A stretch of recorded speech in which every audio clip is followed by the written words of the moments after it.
Hello everyone, and welcome back to X-Ranger. Before we begin, I thought it would be interesting if each of you could leave a comment indicating which part of the world you're joining us from. Also, don't forget to like and subscribe if you're enjoying the episodes. Now let's get comfortable, relax, and start our program. I've been hunting in the Arizona highlands for over 40 years, but what happened last October still gives me chills every time I think about it. I'm not one for making up stories or exaggerating. Ask anyone who knows me.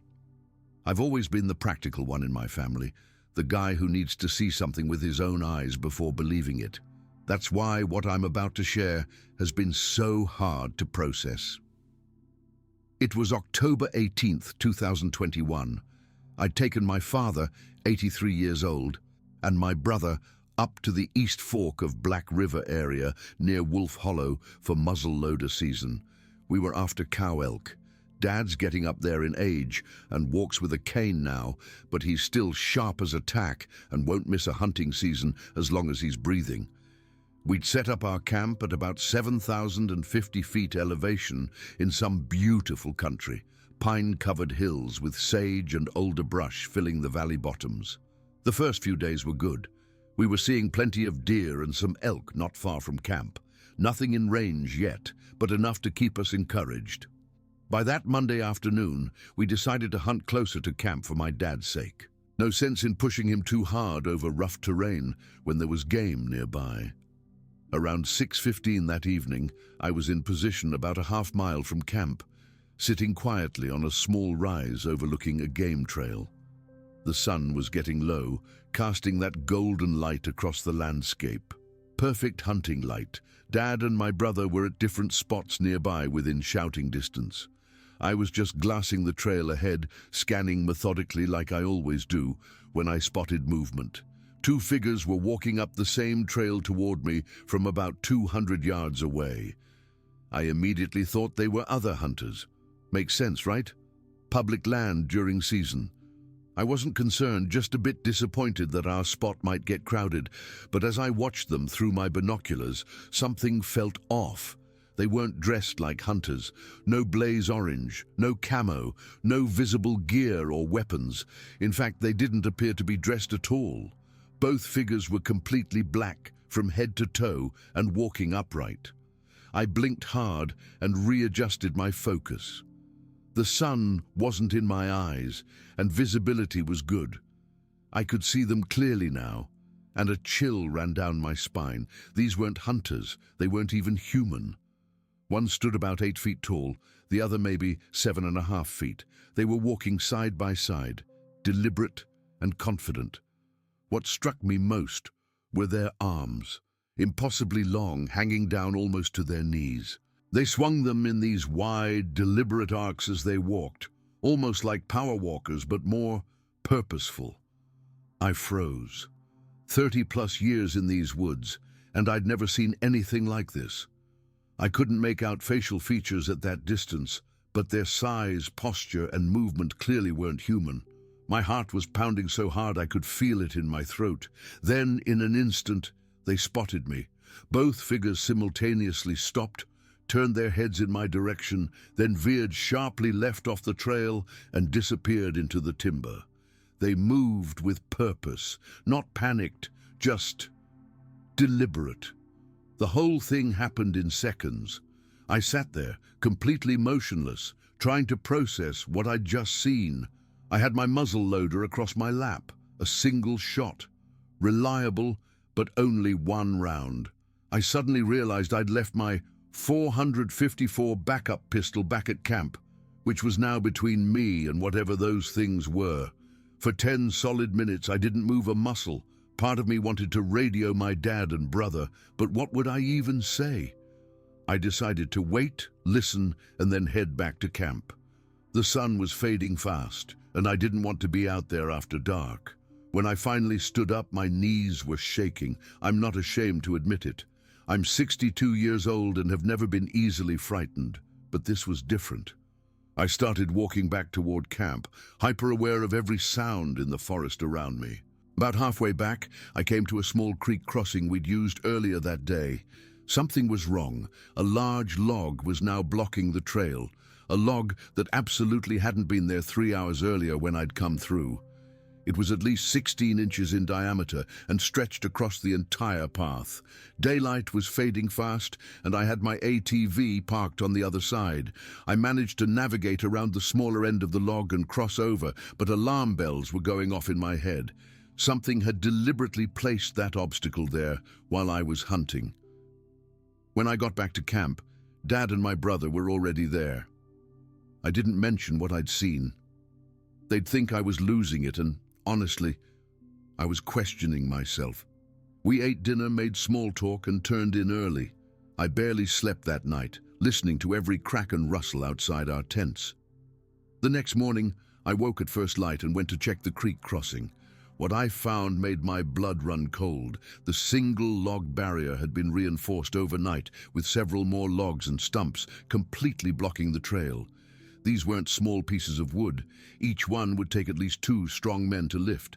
And there were no drag marks. Whatever had placed them there had carried them and stacked them deliberately. When I got back to camp, Dad mentioned something strange. "Did you see that stick structure up the hill?" he asked casually. "What structure?" I asked, feeling that chill return. "Looks like a fort or something," he said. "About 200 yards northwest of camp. Probably just some kids messing around." After breakfast, I went to investigate. What I found wasn't made by kids or hikers.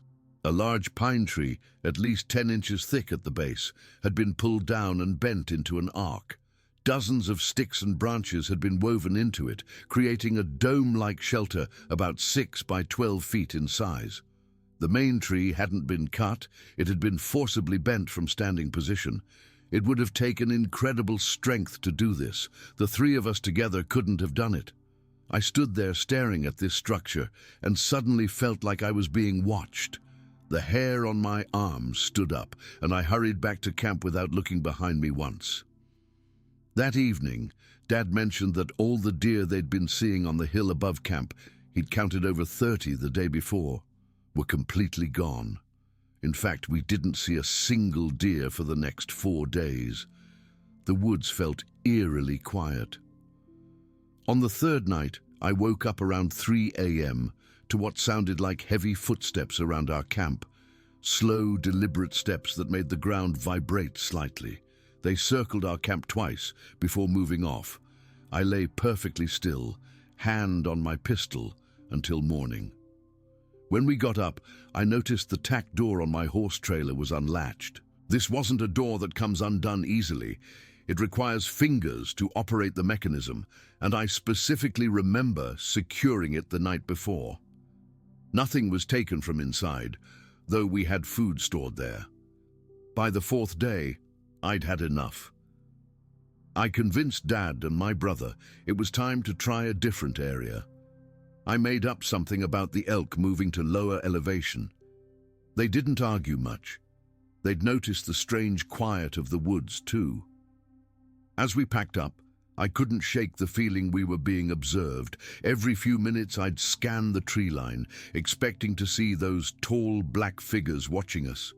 I never did, but the feeling remained. On our drive out, we passed another hunting party heading in. I almost stopped to warn them, but couldn't think of what to say that wouldn't sound completely crazy. "Watch out for 8-foot black creatures that build stick structures and block trails." They'd think I was on something. It's been almost a year now, and I still don't know what to make of what happened. I've hunted my whole life and know the difference between bears, elk, moose, and humans. What I saw walking up that trail wasn't any of those. I've done some research since then, read stories from others, and found some accounts that sound eerily similar to what I experienced. I've never been a believer in Bigfoot or Sasquatch. Always thought those stories were exaggerated or misidentifications. Now I'm not so sure. I haven't been back to that specific spot, though I still hunt other areas. My brother wants to return this season, but I've made excuses. Maybe someday I'll be ready, but not yet. Not until I can make sense of what I saw walking up that trail on an otherwise ordinary October evening. The part that haunts me most isn't even seeing those figures. It's knowing they were aware enough to block our trail deliberately. It's the intelligence behind their actions, the structure building, the strategic blocking of our path, the way they stayed just out of sight, but close enough to let us know they were there. Whatever was watching us in those woods, it wasn't just an animal acting on instinct. It was something that thought, planned, and maybe even wanted to send us a message. This is our territory. You are the visitors here. Sometimes when I'm out in the woods now, even in familiar places, I catch myself scanning the tree line, and when the forest goes suddenly quiet, I don't stick around to find out why. Story 2. I've never told many people about what happened that day. Maybe it's because I'm afraid they wouldn't believe me, or worse, they'd think I was crazy. But I need to get this off my chest, and I figure if anyone would understand, it would be you folks. It was August 24th, 2003. The date is burned into my memory. I was driving back home to Prince George after visiting my sister who lives about an hour away. It was late afternoon, maybe around 5 or so, and the sun was still bright in the sky. You know how beautiful those summer days are in British Columbia. The air was crisp, sky clear blue, and the forest looked so vibrant and full of life. I'd made that drive probably hundreds of times before. I grew up around Prince George and know those roads like the back of my hand. I was on one of those long stretches where the dense forest lines both sides of the road. There wasn't much traffic that day. I think I'd passed maybe 2 cars in the last 20 minutes. I had the windows down, enjoying the fresh air and listening to some old CD. I think it was Fleetwood Mac. I wasn't speeding or anything, probably going about 80 kilometers per hour. The road curved gently to the right, and as I came around the bend, that's when I first saw them. At first, it was just a glimpse of something dark at the edge of the road. My initial thought was, deer. We get so many around here, and you always have to be careful. But something felt different immediately. They weren't shaped right for deer, not for bears either. I instinctively slowed down, not slamming on the brakes or anything, just easing off the gas. As my car approached, I got a clearer view, and that's when my heart started to race. There were 3 figures standing together at the roadside, just at the tree line. They were standing upright. That's the first thing that struck me as wrong. Completely upright on 2 legs, and they were different heights, like a family. The tallest one was about 6 feet, if I had to guess. The middle one maybe 4 feet tall, and the smallest couldn't have been more than 3 feet. All 3 were covered in this thick, dark hair, mostly dark brown, but the biggest one seemed almost black in places.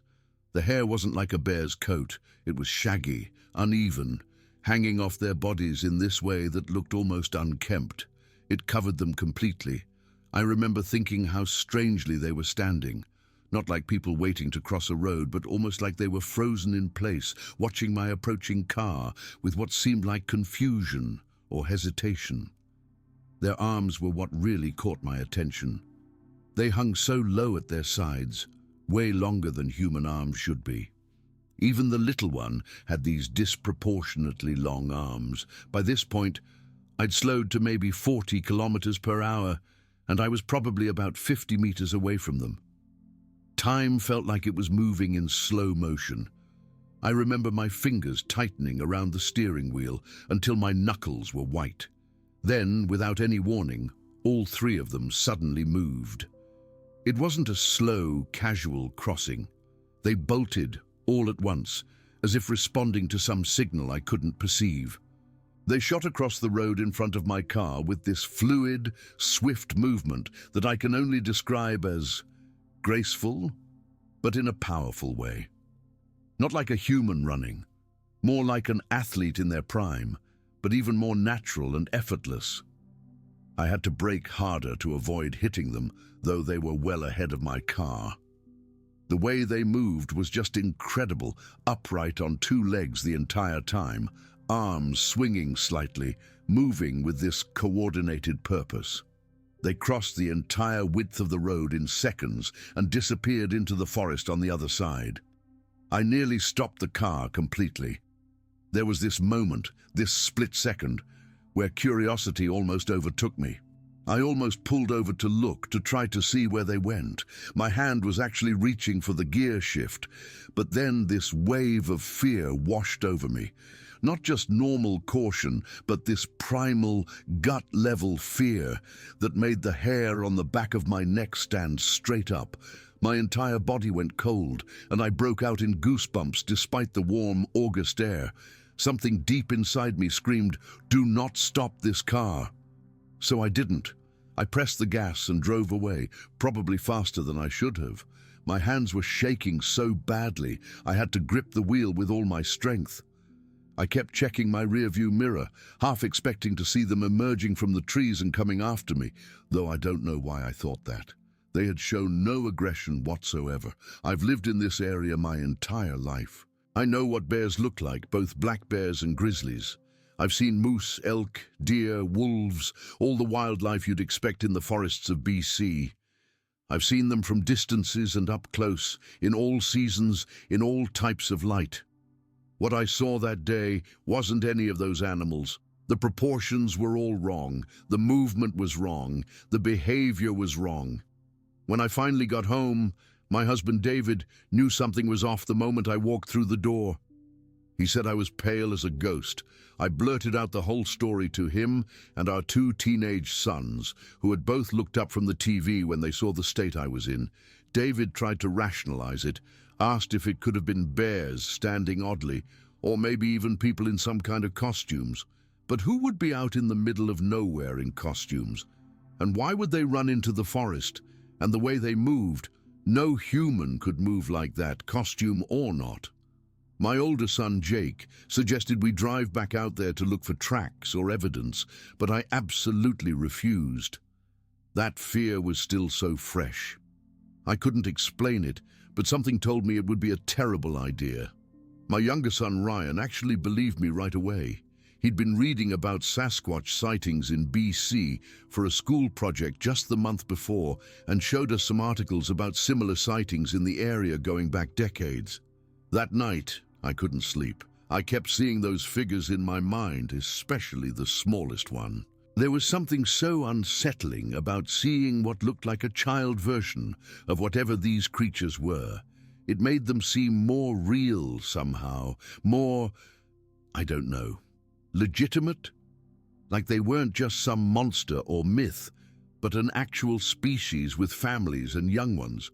The next morning, I almost convinced myself it had been some kind of stress hallucination or something. I'd been working long hours as a nurse, and maybe my mind was playing tricks on me. But deep down, I knew what I saw. A week later, I finally worked up the courage to drive back to that stretch of road in broad daylight with David. We walked along the roadside a bit, looking for any signs, broken branches, unusual tracks, anything. But of course, there was nothing definitive. Just forest.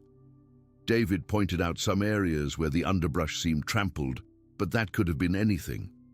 Over the years, I've thought about that day countless times.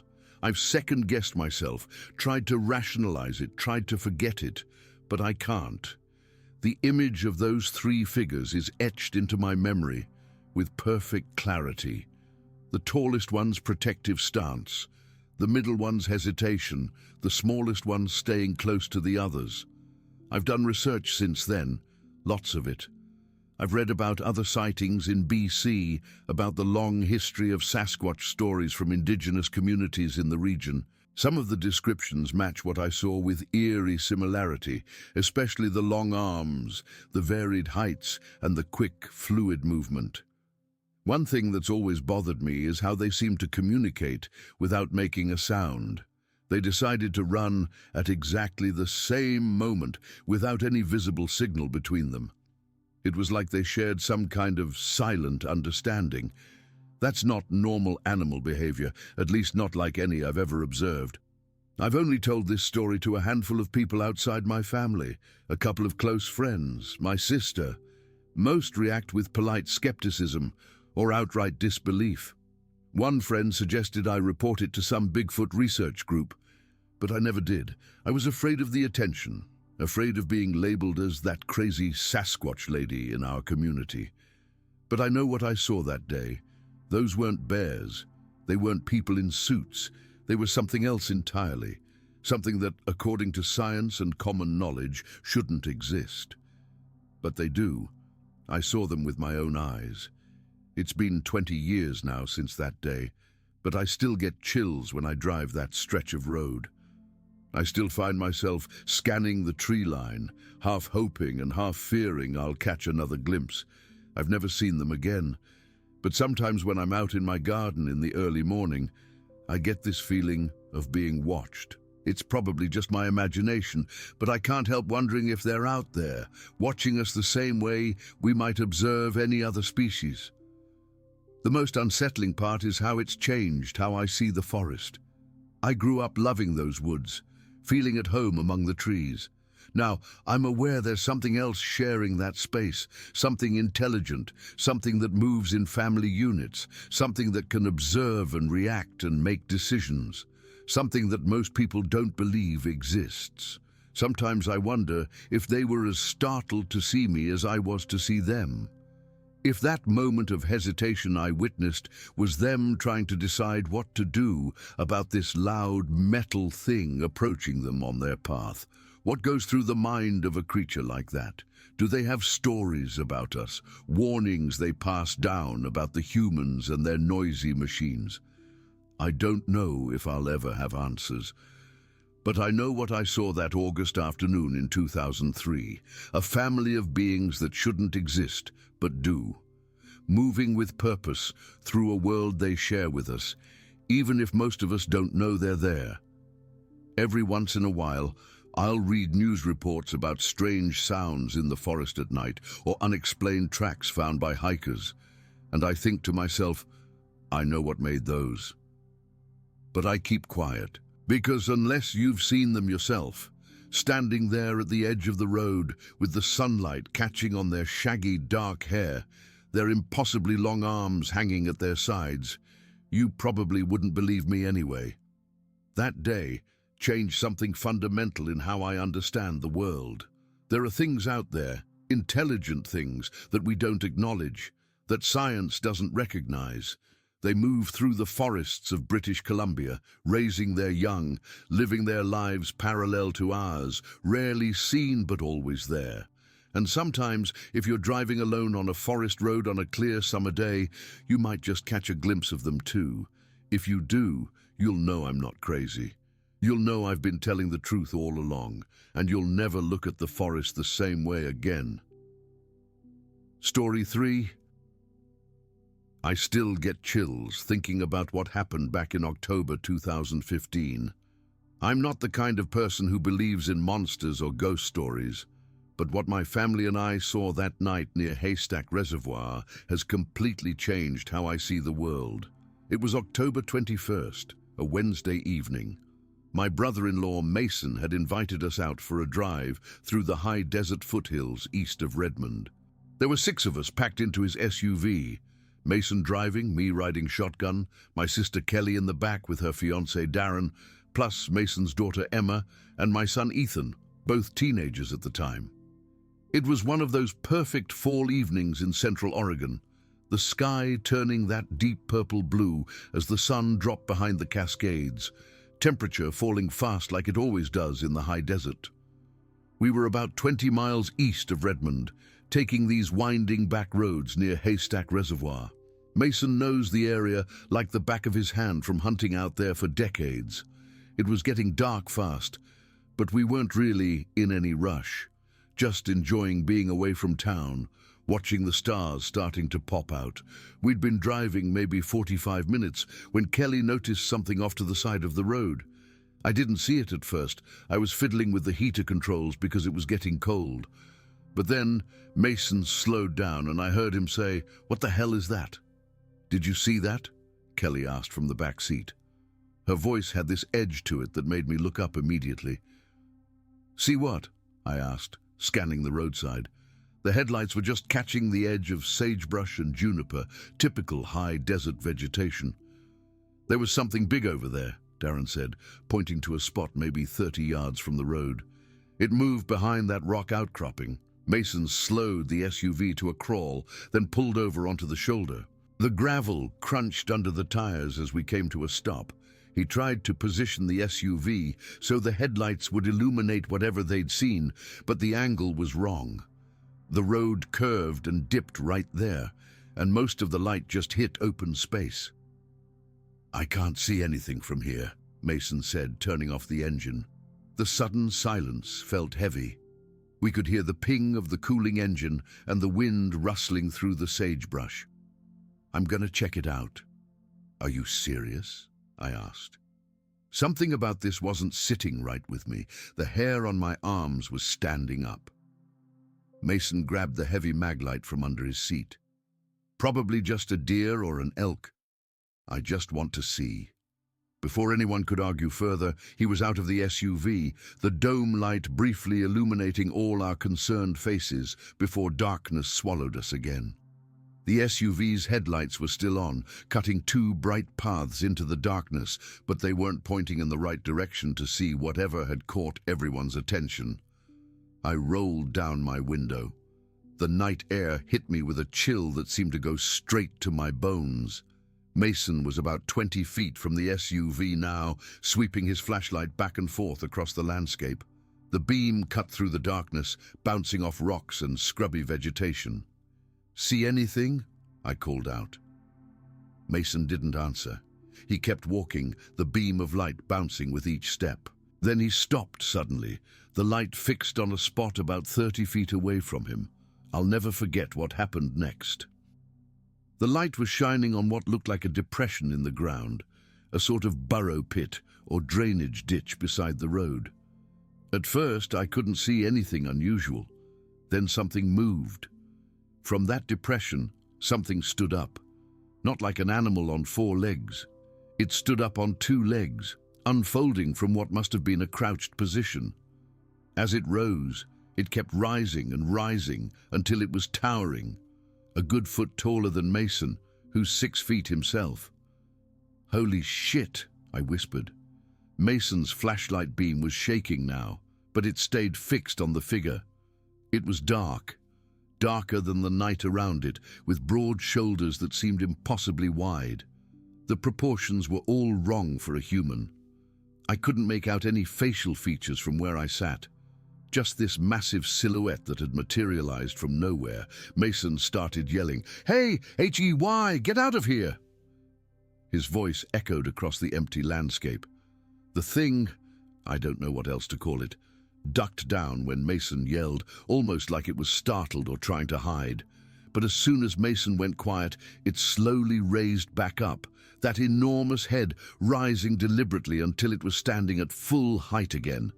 The kids were dead silent in the back. I glanced back and saw Emma clutching her cousin's arm, both their faces pale in the dim glow from the dashboard lights. Mason tried again, louder this time. "Get out of here!" His voice cracked with the effort. Again the figure ducked down, but not all the way, just lowering itself partially before rising again. It was like some bizarre game of red light, green light, and it was toying with him. I could see Mason's shoulders tense, even from where I sat. He took a couple of steps backward, still facing the creature, still holding the light on it. "Mason, get back in the car," my sister called out, her voice higher than normal. "Mason, please!" He didn't need to be told twice. Without turning his back on the thing, Mason backed toward the SUV, moving faster with each step. The creature remained motionless in the flashlight beam, just standing there, watching. Mason reached the driver's door, yanked it open, and practically dove inside. The dome light flashed on briefly, and I caught a glimpse of his face, ashen, eyes wide, sweat beading on his forehead despite the cold. The second, and I mean the very second, that car door slammed shut, the thing changed. It lunged forward out of that ditch, moving with a speed that seemed impossible for something so large. It came straight toward us. "Go, go, go!" Darren was shouting from the back seat. Mason had the key in the ignition and was cranking the engine. It roared to life, and he slammed the SUV into drive. The tires spun on the gravel before catching, and we lurched forward. I twisted in my seat, looking out the back window. The creature was running behind us, not lumbering like a bear might, but running upright on two legs with long, powerful strides. The headlights from the SUV threw strange shadows across the road, but there was no mistaking the massive figure pursuing us. "It's following us!" Emma screamed, and my blood went cold. Mason had the pedal to the floor now, the SUV bouncing and shuddering as we sped down the uneven road. Rocks pinged against the undercarriage, and we all gripped whatever we could to stay in our seats. "What the hell is that thing?" Mason kept saying, glancing in the rearview mirror. "What the hell is that thing?" I don't know how long it chased us, probably only 20 or 30 seconds, though it felt like an eternity. Eventually, when we hit a straightaway and really picked up speed, it peeled off to the right and disappeared into the darkness. No one spoke for what seemed like minutes. The only sound was our heavy breathing and the engine roaring as Mason maintained our speed. Finally, when we were probably a mile down the road, he eased up on the gas. "Did everyone see that?" he asked, his knuckles white on the steering wheel. We all nodded or murmured yes. There was no question about what we'd witnessed. Something had been there, something big. "Was it a bear?" Emma asked in a small voice. Mason shook his head firmly. "No, no way. I've hunted bear all over this state for 25 years. That wasn't a bear. It was way too big, and bears don't stand like that or run like that." "Could it have been someone messing with us?" Darren suggested. "Like someone in a costume or something?" I wanted to believe that, we all did. But deep down, I knew better. "Out here? Miles from anywhere?" Mason said. "And did you see the size of it? That thing was at least 7 feet tall. No human is that big." "Sasquatch," my son whispered from the back seat. Under normal circumstances, we might have laughed or rolled our eyes, but no one was laughing now. We'd all seen it. We'd all watched it chase our vehicle at a speed that seemed impossible for something so large. We drove in silence for another 10 minutes or so, all of us jumpy and staring out the windows. Then Kelly spoke up. "Look over there," she said, pointing toward a hill about half a mile away. "Is that someone standing up there?" We all looked. There was a silhouette visible against the night sky near the top of the ridge. It was too far away to make out details, but it was definitely upright. "There's another one," Darren said, pointing in a different direction. He was right. On a different hillside, maybe a quarter mile from the first, was another upright figure. A sick feeling settled in my stomach. Were they watching us? Were there more of them out there? Mason sped up again, and no one objected. We wanted to get back to the main road, back to civilization as quickly as possible. We were getting close to the highway when Mason suddenly pulled over again. "What are you doing?" I asked, alarmed. "Listen," he said, rolling down his window. We all went quiet. With the engine idling and the windows down, we could hear the night sounds. The whisper of wind, the distant call of a coyote, and then something else. It started as a low moan that quickly rose in pitch and volume until it became a scream unlike anything I've ever heard before. Not human, not animal, something in between. It echoed from a wooded draw about 100 yards from the road. "What the hell was that?" I whispered. Before anyone could answer, we heard another sound. A soft, high-pitched whimpering, almost like a baby crying. It was coming from the direction of a small bridge a little further down the road. Mason looked at me, his face grim in the dashboard lights. "This isn't right," he said. We sat there for maybe another minute, listening. The scream came again, closer this time, and Mason immediately put the SUV in drive. "We're getting out of here," he said. No one argued. We sped the rest of the way to the highway and didn't slow down until we hit the outskirts of Redmond. The drive back to town was tense and quiet. We were all processing what we'd seen and heard. By the time we pulled up to my sister's house, it was after 11 at night. "I'm calling the sheriff tomorrow," Mason said as we all climbed out. "Whatever that was, it wasn't natural." He did call the sheriff the next day. They took his report politely enough, but I could tell from Mason's expression when he hung up that they hadn't taken him seriously. No officers ever came out to investigate, as far as I know. In the days that followed, we all tried to rationalize what we'd seen. Maybe it was a bear, despite what Mason said. Maybe the figures on the hillsides were just oddly shaped juniper trees. Maybe the screams were just mountain lions, which can sound eerily human. But none of us really believed these explanations. We knew what we'd seen. We knew that something had stood up from that ditch, something massive and upright. We knew it had chased our vehicle. We knew the screams we'd heard weren't from any animal native to Central Oregon. It's been 8 years since that night, and I still can't explain what we encountered. Mason doesn't hunt in that area anymore, says he doesn't feel comfortable there, and I can't blame him. My sister and Darren moved to Portland the following year, partly because Kelly couldn't shake the feeling of being watched whenever they went hiking or camping around Central Oregon. As for me, I've spent countless hours researching similar encounters in the Pacific Northwest. I've found enough reports to know we're not alone in what we experienced. But that doesn't make it any easier to comprehend. Sometimes, late at night when I can't sleep, I find myself thinking about that figure standing up in the beam of Mason's flashlight. I think about how it ducked down when he yelled, as if it understood. I think about how it chased us, running upright on 2 legs. And I wonder if it's still out there, in the high desert foothills near Haystack Reservoir, watching and waiting for the next vehicle to stop on that lonely road. Story 4. I've been sitting on this experience for a long time now, almost 5 years to be exact. I've told my family, Googled every possible explanation, and even driven back to that exact spot a few times, but I've never shared the full story online. I guess part of me was afraid of the ridicule, but mostly I've been afraid that putting it into words would make me relive those moments. And honestly, I still get chills thinking about it. It happened in early 2018, late January. I was driving alone from Twin Lake to White Cloud, Michigan, to look at this property my husband Mark and I had been interested in buying. We'd been planning to move further out into the country, somewhere with more space, and the real estate prices in that area were reasonable. The morning was absolutely miserable, classic Michigan winter, the kind of weather where you question why anyone chooses to live here voluntarily. It wasn't quite snowing, more like this freezing drizzle that collected on everything and made the roads treacherous.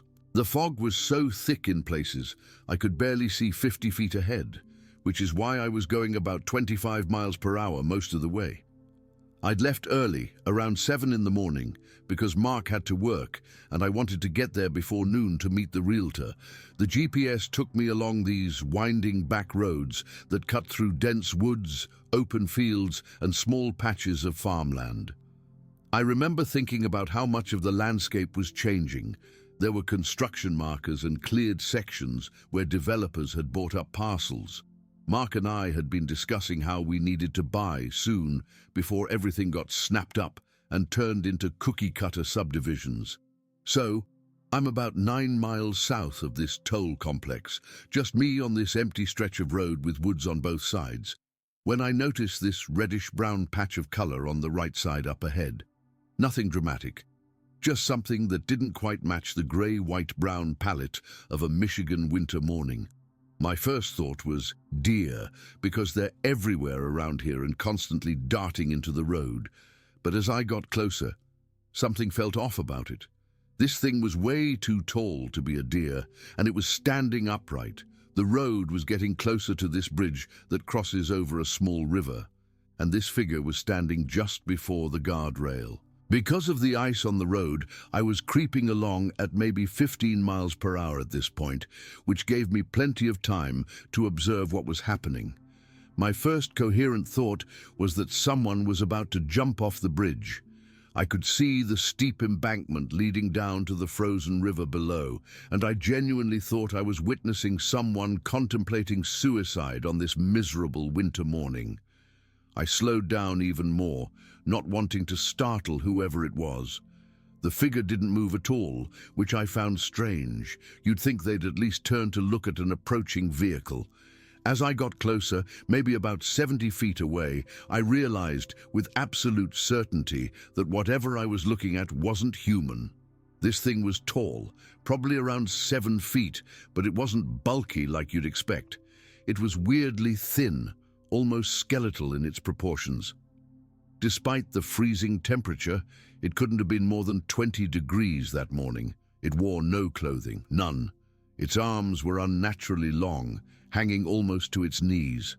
The hair covering its body wasn't like fur exactly.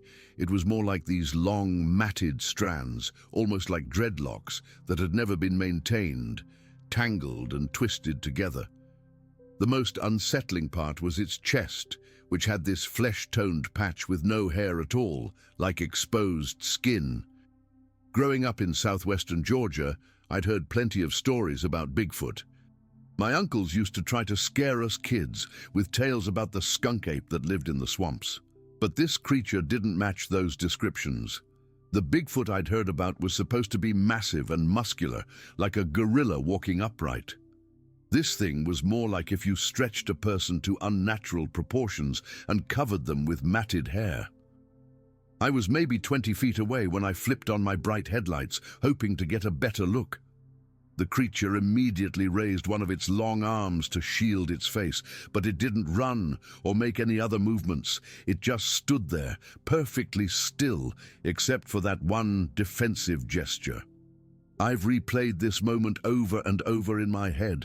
The way its arm moved wasn't jerky or animal-like, but had this deliberate, almost human quality to it. As I drove past, I kept my eyes fixed on my rearview mirror. The creature never moved from its position. It simply lowered its arm once my lights weren't directly on it anymore. The moment I passed that thing, I felt this intense sensation crawl up my spine, like every hair on my neck was standing at attention. My body actually went cold, and within minutes I started feeling nauseous. It wasn't fear exactly, at least not at first.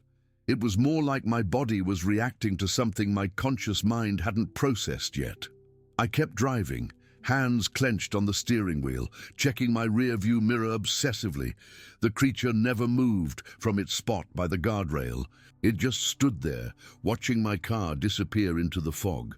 About a mile down the road, it hit me what I'd just seen, and I had to pull over. My hands were shaking so badly I couldn't keep the car straight. I sat there for maybe 15 minutes, trying to rationalize what I'd seen. Was it someone in a costume? But who would be standing out in freezing weather dressed like that? Was it some kind of elaborate prank? But there was no one else around, no cars, no cameras. Could it have been a bear standing on its hind legs? But the proportions were all wrong, and bears don't have that kind of hair. I contemplated turning around to verify what I'd seen, but something primitive in my brain screamed at me not to. The real estate appointment suddenly seemed trivial compared to what had just happened. I called the realtor from the side of the road and made up some excuse about a family emergency. My voice must have sounded strange because she asked if I was okay. I said I was fine, just needed to get back home. The drive back was a blur. I kept cycling through explanations, each one less convincing than the last. By the time I got home, I'd almost convinced myself I'd imagined it, that the fog and stress had played tricks on my mind. I didn't tell Mark right away. How do you casually bring up that you saw what might have been Bigfoot on your morning drive? When I finally did tell him that evening, he laughed and suggested I'd seen a hunter in camouflage or maybe a homeless person. I described the height, the thinness, the unnaturally long arms, the way it reacted to light. But the more details I added, the more skeptical he became. "Sophia," he said, "you were driving in bad weather on unfamiliar roads." Your mind filled in the blanks of something you couldn't quite see. My 10-year-old son, Tyler, overheard us talking and thought the whole thing was the coolest story ever. He immediately wanted me to take him to the monster bridge to see if we could find it again. Mark shut that down quickly, giving me a look that said, "Don't encourage this." But I couldn't let it go. Over the next few weeks, I started researching Bigfoot sightings in Michigan. What I found surprised me. There had been several reported sightings in that exact area over the past decade. Most described a creature similar to traditional Bigfoot accounts, large, muscular, covered in thick fur. But a few mentioned a thinner, more humanoid creature with shaggy hair. One report from 2016, just 2 years before my experience, described a tall, skinny creature with long arms and matted hair, seen near a stream less than 5 miles from where I had my encounter. The more I read, the more convinced I became that what I saw was real. One theory that stuck with me came from a local conservation group that suggested increased development in previously untouched areas was forcing wildlife, potentially including undiscovered species, out of their natural habitats. The area where I'd seen the creature had significant construction activity happening around it, with large sections of forest being cleared for new housing developments. I tried explaining this to Mark, showing him the reports and the development maps, but he remained skeptical. "Honey," he said in that patronizing tone that still makes my skin crawl, "if there really were 7-foot creatures living in Michigan woods, don't you think someone would have definitive proof by now?" Maybe he's right. Maybe there is a logical explanation for what I saw that morning. But I know what I saw, and it wasn't human. It wasn't a bear, and it certainly wasn't a figment of my imagination. About a month after the incident, I drove back to that bridge. I went in the middle of the day, with clear weather, and I brought my camera. I don't know what I expected to find. Footprints would have been long gone with the weather we'd had. There was nothing unusual about the area in daylight, just a normal bridge over a small river with woods on either side.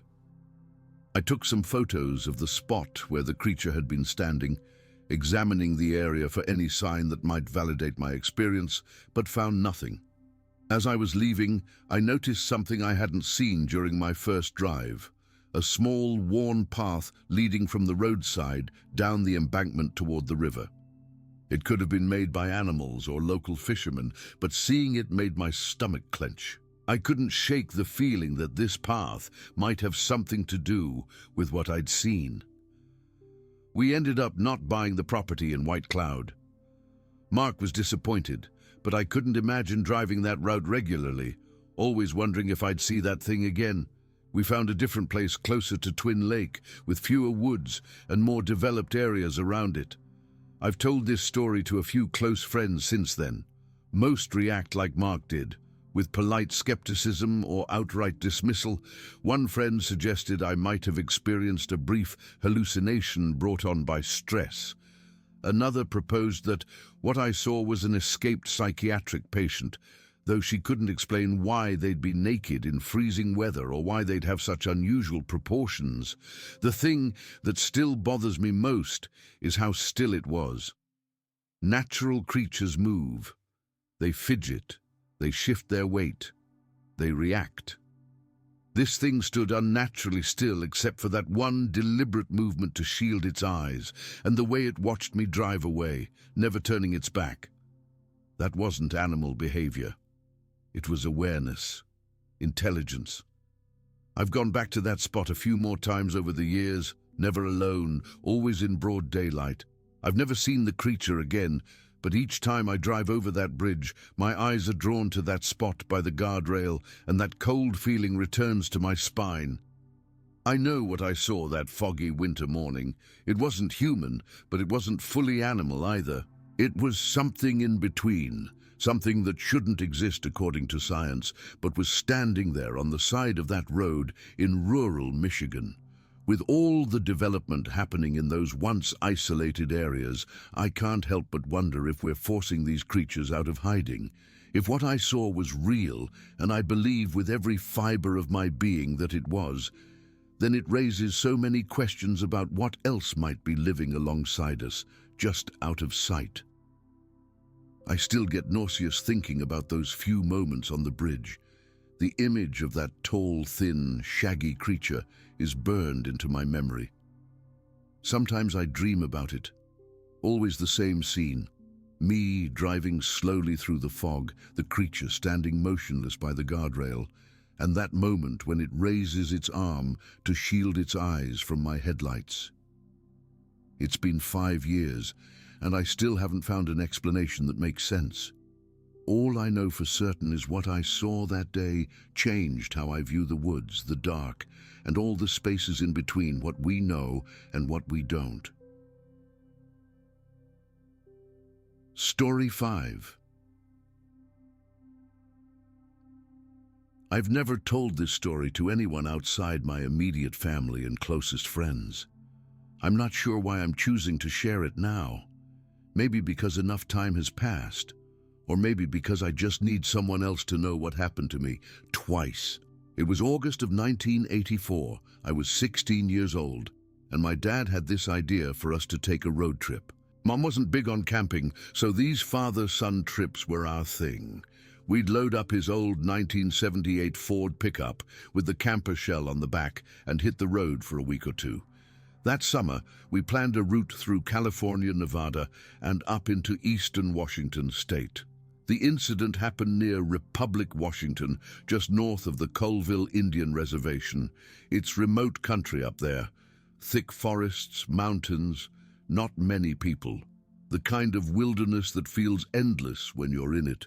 We'd been on the road for about 9 days at that point. Dad and I were both pretty tired from driving all day. It was getting dark, and we were on this winding mountain road looking for a place to stop for the night.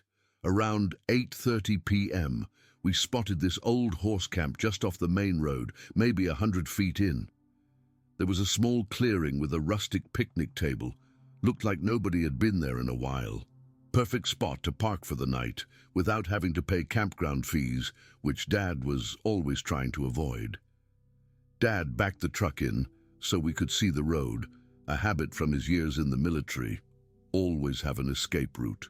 We ate some sandwiches we'd picked up earlier that day and talked about heading into Republic the next morning to get supplies. I remember being excited because Dad said we could get pancakes at a real restaurant instead of cooking on our little camp stove. By about 10 p.m., Dad was exhausted. He was already yawning during dinner, and once we finished eating, he said, "I'm going to hit the sack, Connor." He climbed into the back of the truck where we had our sleeping bags laid out. We'd set it up, so we each had half of the truck bed. The camper shell gave us just enough room to sleep comfortably. Dad could sleep anywhere, and within minutes, I heard him snoring. Man, could he snore like a chainsaw cutting through concrete. I wasn't tired yet. At 16, I had more energy than I knew what to do with. Plus, I'd been trapped in the truck all day, listening to Dad's country music. I needed some time to myself, with my own music, so I grabbed my Walkman.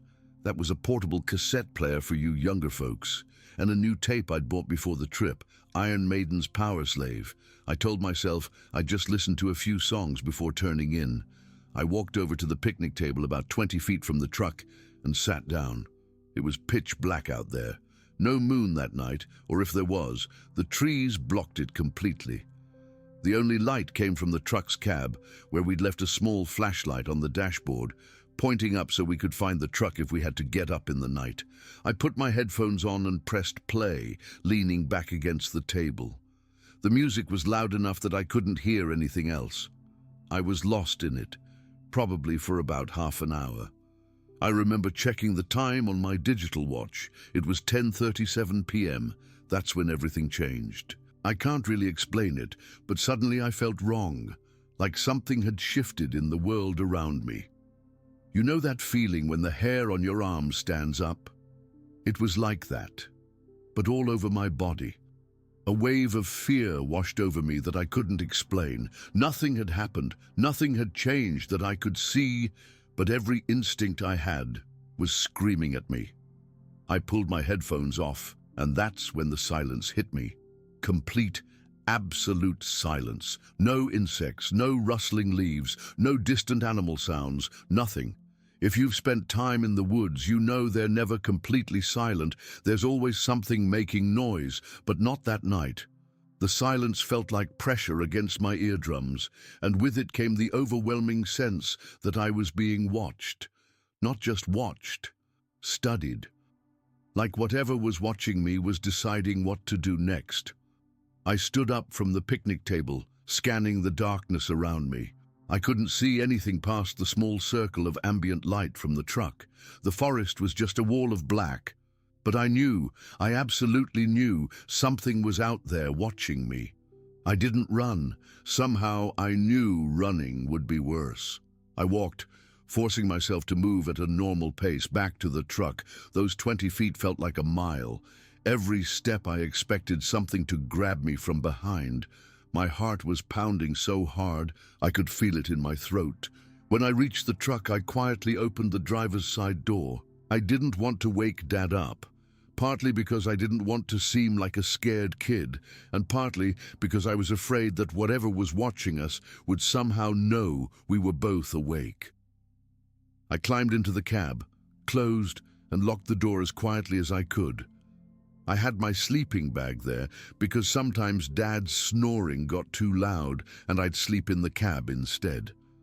I unrolled it across the bench seat and slipped inside, positioning myself with my head near the passenger door and my feet toward the driver's side.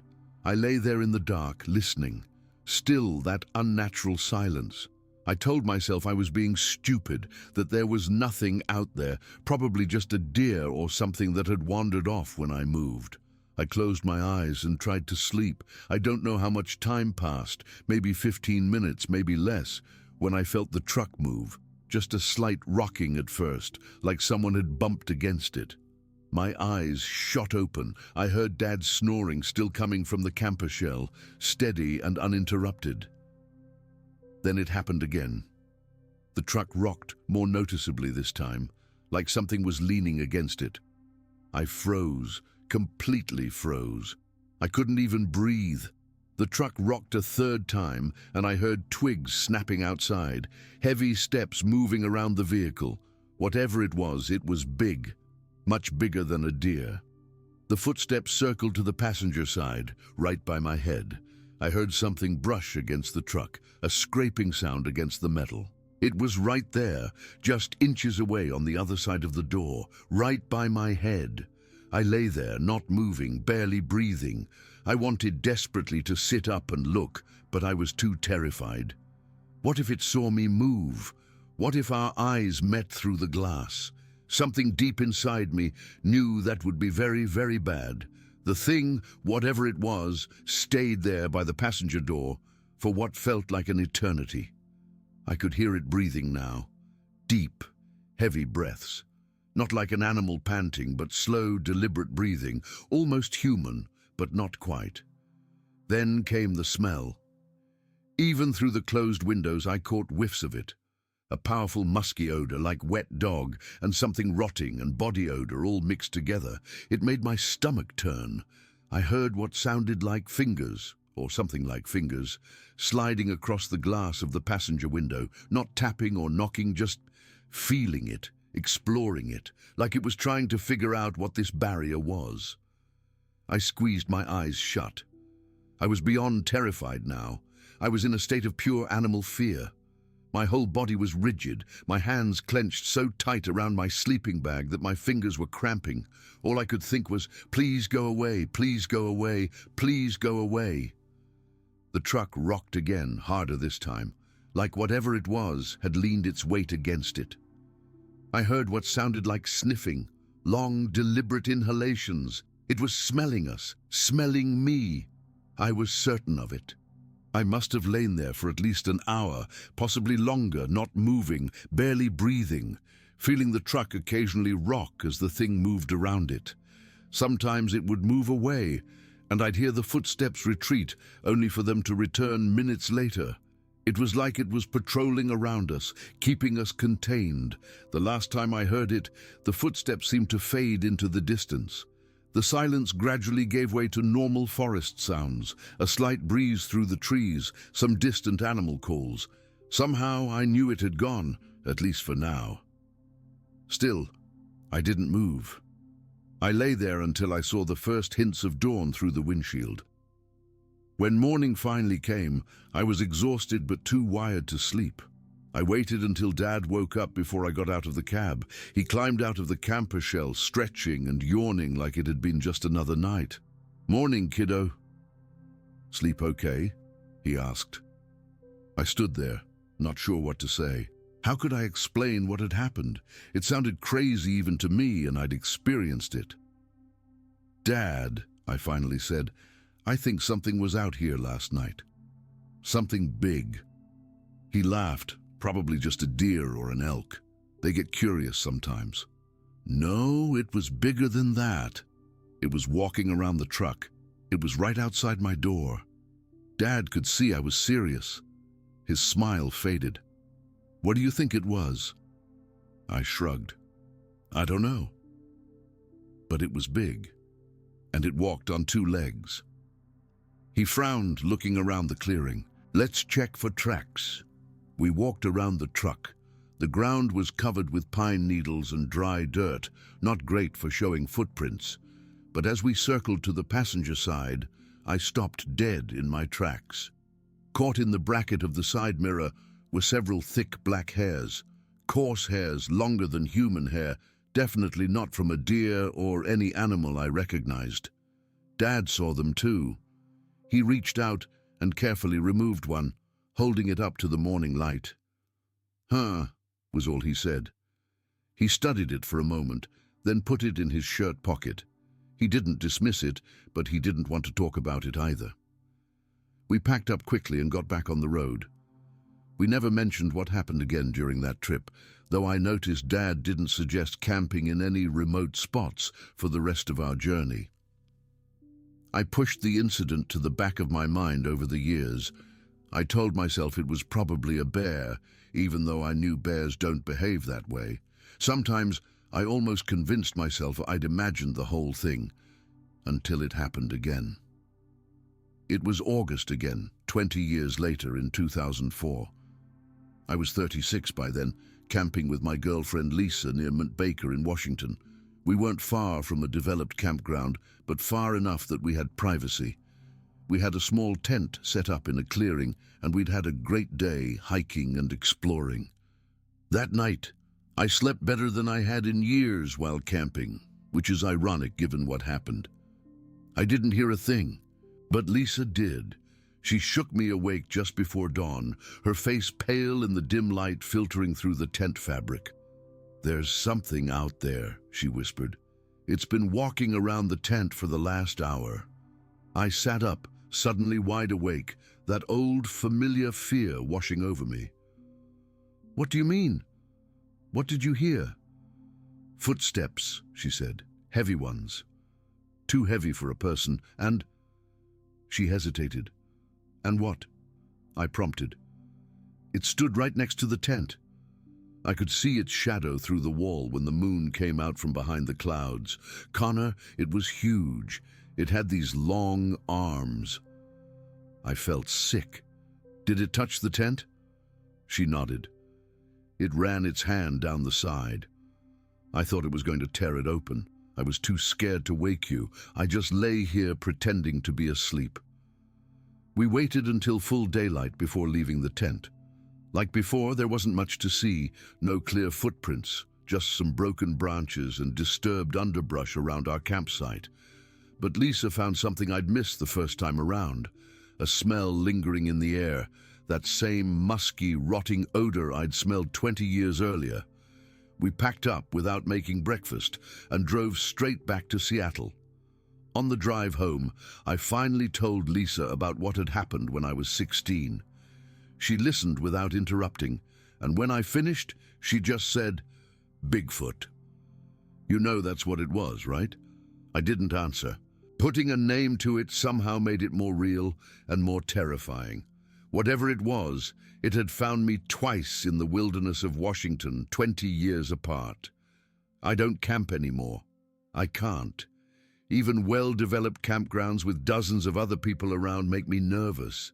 The moment the sun starts to set, that old fear comes creeping back. I start listening for the silence, for that moment when all the normal woodland sounds stop. I know it's out there. I know it's real. And sometimes, on windy nights when the trees scrape against the side of my house, I lie awake wondering if it remembers me too. Story 6. I've never been the kind of person who believes in monsters or things that go bump in the night. I'm practical, always been that way. I'm a guy who works with his hands, fixes what's broken, and provides for my family. That's why I was out there that day in September of 2016, cutting firewood in the Blue Mountains, about 15 miles southeast of Elgin, Oregon.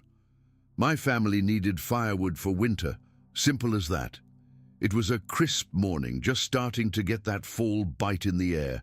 I'd gone alone like I usually do. My oldest son normally comes with me, but he had a football game that weekend.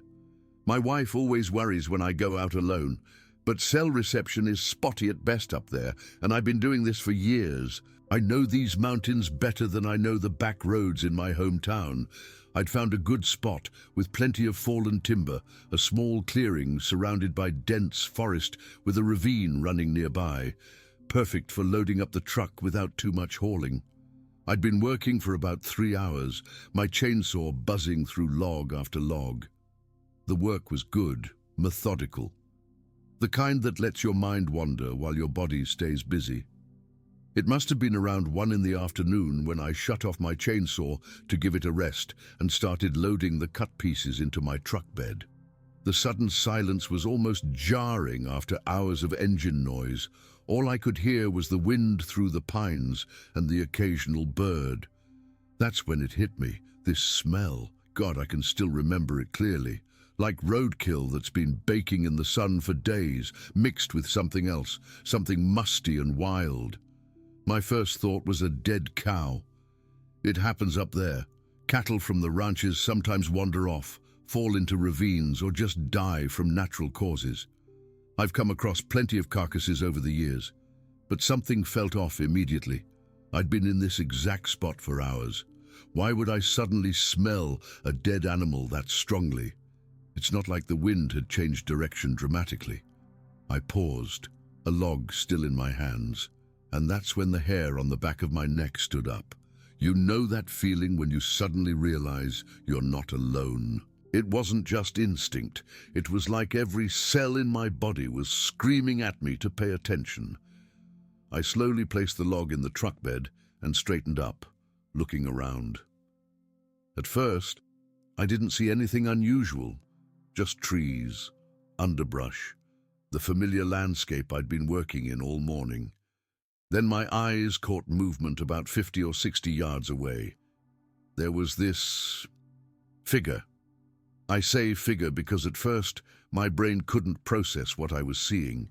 It was emerging from the ravine, walking slowly up a small hill, walking on 2 legs, human-like, but not human, not even close. The thing was massive. I'm 6'2", and this creature would have towered over me, 7 feet tall at least, maybe closer to 8, and broad, shoulders twice as wide as mine. It was covered in dark, matted hair, not fur like a bear, but hair, longer in some places than others. The color was this dark, reddish-brown, almost black in the shadier spots. What struck me was how it moved. It wasn't running or charging, it was just walking, deliberately. At one point it reached out and put a hand, not a paw, a hand, on a tree trunk, steadying itself like an old man might do. Its arms were incredibly long, hanging down almost to its knees. I couldn't see its face clearly from that distance, and thank God for that. But I could make out a large, rounded head that seemed to sit directly on those massive shoulders, with barely any neck. I've been a hunter all my life. I know every animal that lives in these mountains. This wasn't a bear on its hind legs. It wasn't an elk or a moose. It wasn't anything I could explain. Time seemed to stop. I don't know if I was watching it for 10 seconds or 2 minutes. I couldn't move, couldn't breathe. My truck was right there with my rifle in the cab, and my chainsaw was at my feet, but I didn't even think about reaching for either. Something deep inside me knew that would be a mistake. The creature never looked my way. It just continued up that slope at the same methodical pace, disappearing into the thicker trees at the top of the hill. No rush, no aggression, like it was just going about its business. As soon as it was out of sight, I snapped out of it. My hands were shaking so badly I could barely pick up the remaining logs. I threw them in the truck bed as quietly as possible, constantly looking over my shoulder. That smell lingered in the air, getting fainter as I worked. I didn't start the chainsaw again. I left several cut logs on the ground and probably half a cord still uncut. None of that mattered anymore. I just needed to get out of there. The drive back down the mountain was a blur. I kept checking my rearview mirror, half expecting to see that thing following me. My mind was racing, trying to rationalize what I'd seen. Maybe it was a person in some kind of ghillie suit. But who would be out there miles from any trail, walking through a ravine? And that smell? No human smells like that. When I got home, my wife took one look at my face and knew something was wrong. I couldn't tell her. What was I supposed to say? Honey, I think I saw Bigfoot today. I'd sound insane, so I blamed it on almost having an accident with a chainsaw, a near miss that shook me up. That night I couldn't sleep. Every time I closed my eyes, I saw that figure placing its hand on the tree trunk. Such a human gesture from something so not human. I've spent countless hours since then reading about Bigfoot and Sasquatch sightings online. So many accounts from the Pacific Northwest describe the same thing: the incredible height, the odd way of walking, the overwhelming stench. I'd always laughed off those stories before. I'm not laughing anymore. For over a year, I avoided that section of the mountains. Wouldn't go within 5 miles of it. Even now, 6 years later, I get this cold feeling in my stomach when I drive past the turnoff to that area. What bothers me most isn't that I saw something I can't explain. It's that it didn't care about me. It knew I was there. I'm certain of it. How could it not, with the chainsaw noise I'd been making all morning? But it just went about its business, like I wasn't worth bothering with, like it was so far above me on the food chain that I didn't even register as a threat or a concern. I've told exactly 3 people about this: my brother, my oldest friend, and now all of you. My brother believes me. My friend thinks I saw a bear and my mind played tricks on me. I know what I saw. I know bears. I know elk. I know every animal that's supposed to live in those mountains. This wasn't one of them. The strangest part is that I don't feel threatened by the memory anymore. Unsettled, yes, but not threatened. Whatever that creature was, it could have easily come after me if it wanted to. I was alone, miles from help, but it just walked away.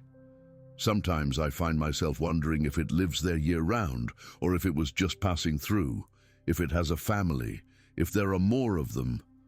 Then I remind myself that wondering these things means accepting that there are creatures in our world that science hasn't documented, that shouldn't exist according to everything we're taught.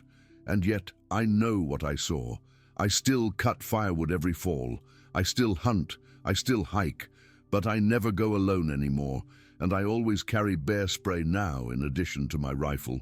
Not that I think either would do much good against what I saw that day. The experience changed me. I've become more open-minded, less quick to dismiss people's unusual experiences.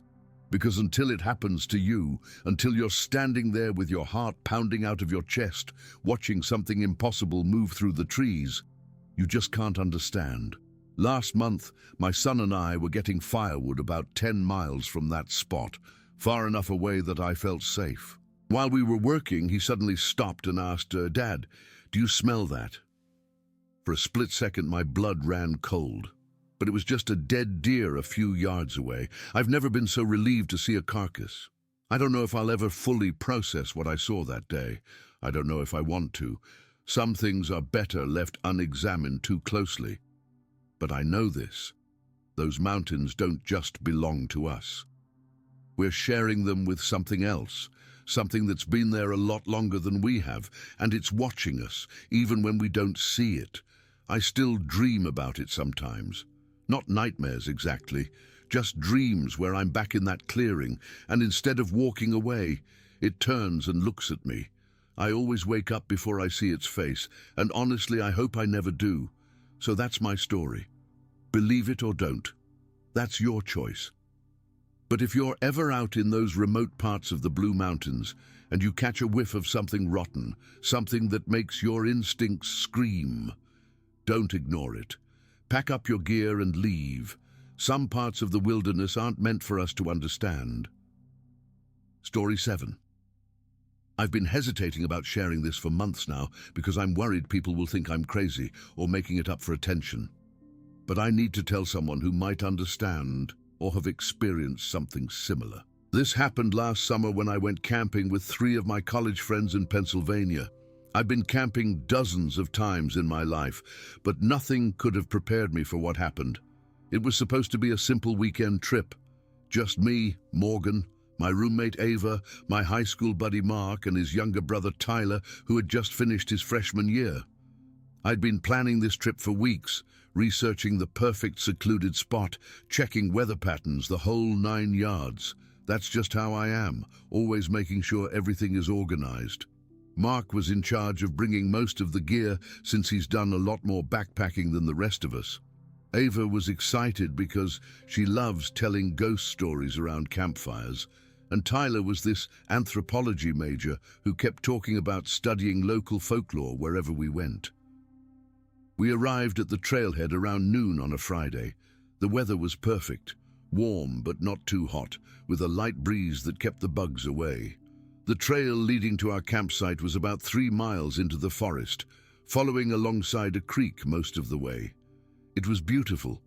Tall trees creating this canopy overhead, wildflowers everywhere, birds singing.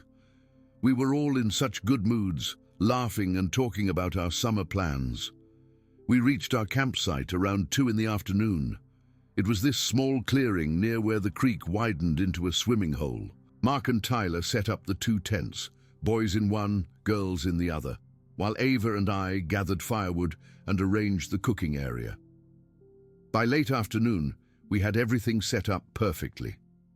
We went for a swim in the creek to cool off, then started our campfire as the sun began to set. That first evening was exactly what camping should be. We roasted hot dogs and marshmallows, drank a few beers, and Ava told her ghost stories while we laughed at how over the top she made them. Around 10 o'clock, we heard the first howl. It came from somewhere in the distance, echoing through the forest. At first, we all just kind of froze and looked at each other. It wasn't like a wolf or a coyote. I've heard those before. This was different. Deeper, longer, almost mournful, but with this weird pitch at the end that made the hair on my arms stand up. "What the hell was that?" Ava whispered. Tyler shrugged. "Probably just a coyote." Sound carries weird in forests. Mark nodded in agreement, but I noticed him scanning the tree line. "Yeah, probably, but let's make sure the food is secure anyway." We hung our food bags from a tall branch away from our tents. Standard procedure to avoid attracting bears or raccoons. We heard the howl twice more that night, but it seemed further away, so we eventually relaxed and turned in around midnight. I woke up early the next morning, around 6 a.m. Ava was still asleep, so I quietly unzipped the tent and stepped outside to start coffee. The morning was misty and cool, with dew covering everything. That's when I saw it, right at the edge of our campfire ring. A footprint, but not like any human or animal print I'd ever seen. It was huge, at least 16 inches long and incredibly wide. The impression was deep in the soft earth, like whatever made it was extremely heavy. It looked almost human-shaped, but with these weird proportions, a wider toe area and narrower heel. I just stood there staring at it, coffee forgotten, trying to make sense of what I was seeing. Tyler came out of the boys' tent a few minutes later, yawning. When he saw me frozen in place, he followed my gaze and immediately went still. "Holy shit," he whispered, crouching down next to the print. That's not a bear." "What is it?" I asked, my voice sounding small even to my own ears. Tyler looked up at me, his expression a mixture of excitement and unease. "You know, there are actually a lot of Bigfoot sightings in this part of Pennsylvania. I read about them for a paper last semester." I rolled my eyes, trying to push down the growing sense of discomfort. "Come on, Ty. It's probably just some weird impression from one of our boots, or maybe someone else hiked through here." But even as I said it, I knew it wasn't true. None of us had feet remotely that size, and the trail guide had mentioned this area was rarely visited because it wasn't on any official maps. We decided not to mention it to the others right away. Instead, we made coffee and breakfast, and when Mark and Ava finally crawled out of their tents, we suggested a day of hiking and swimming. I think Tyler and I both just wanted to pretend everything was normal. The day passed without incident. We hiked to a small waterfall about a mile from our camp, swam in the pool beneath it, and lounged on the sun-warmed rocks. We talked about college, reminisced about high school days, for those of us who had known each other back then, and made plans for future trips. Sometimes I'd catch Tyler looking thoughtfully into the forest, but he didn't bring up the footprint again. We returned to our camp as the sun was starting to set. Something felt different, though I couldn't immediately identify what it was. Mark noticed it first. "Did either of you move the firewood pile?" he asked, looking around with a frown.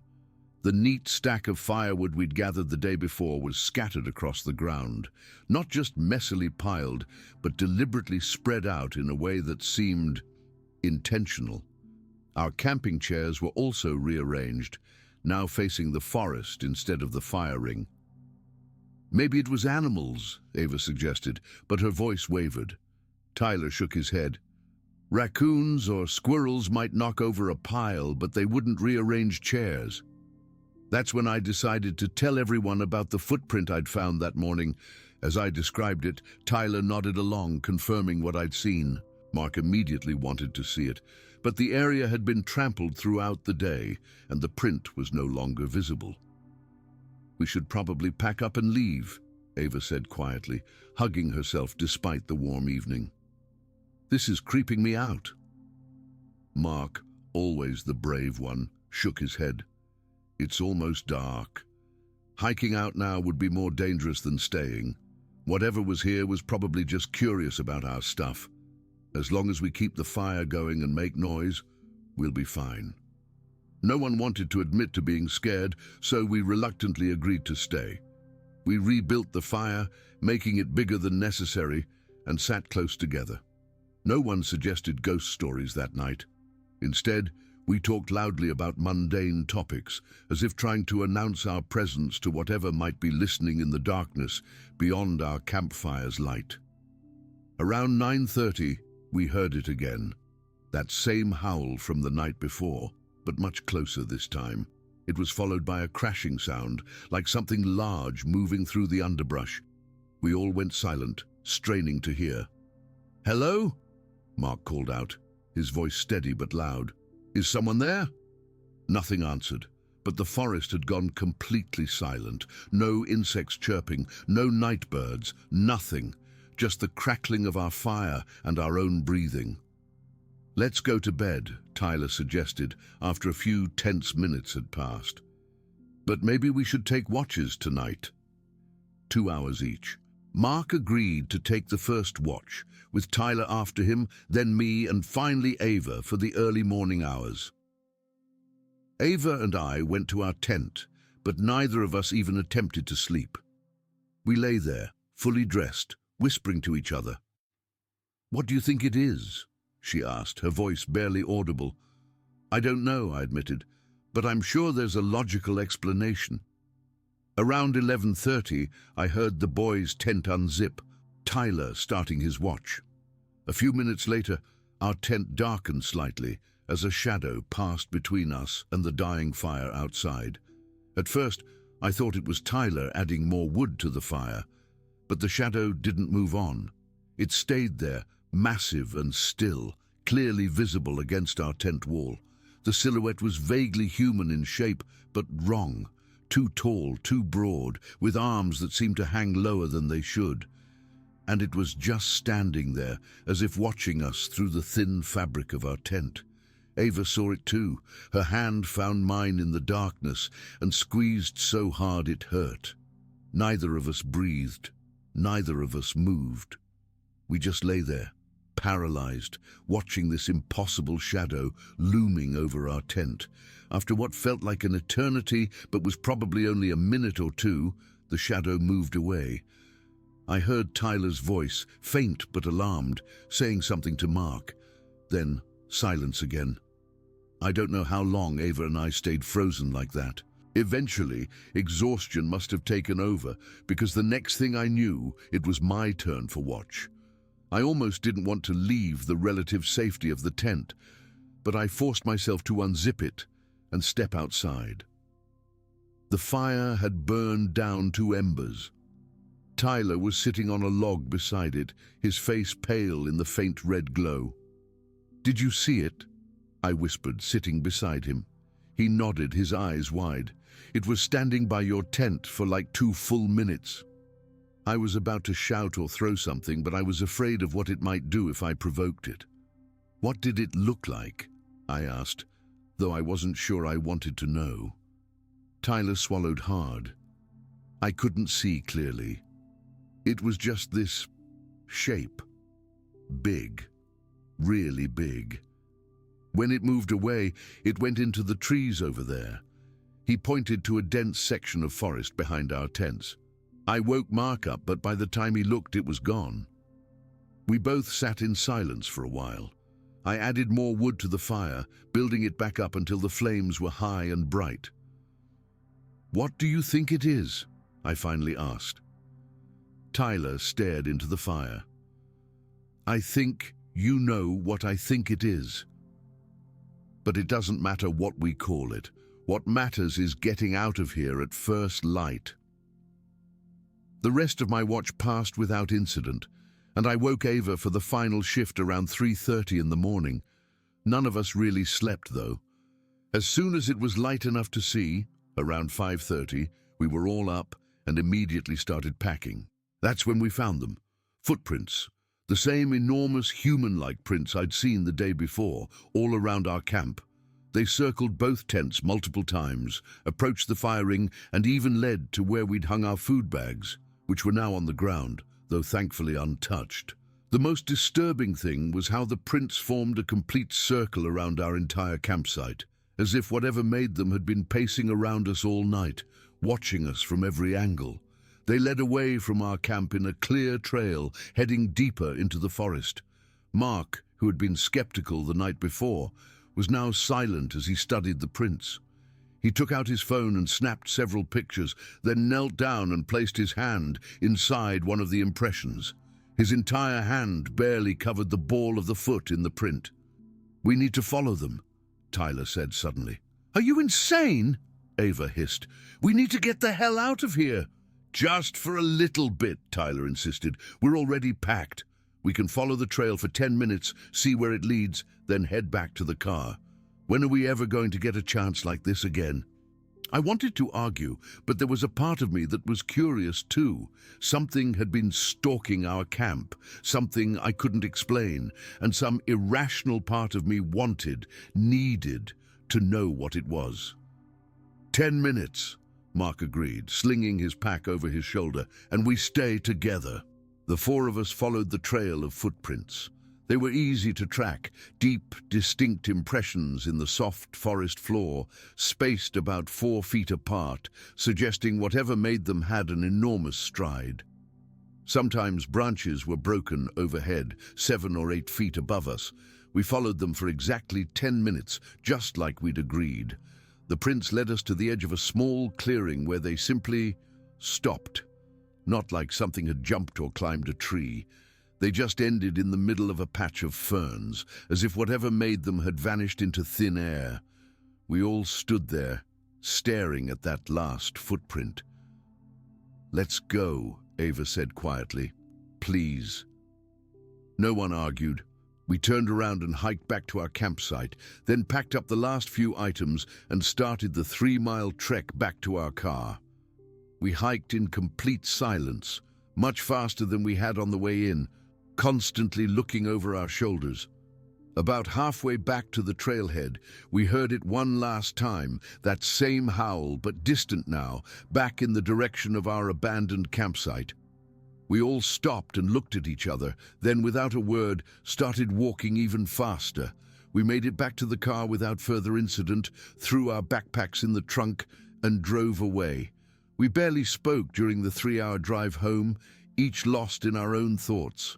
That was 2 months ago, and I still don't know what to make of what happened.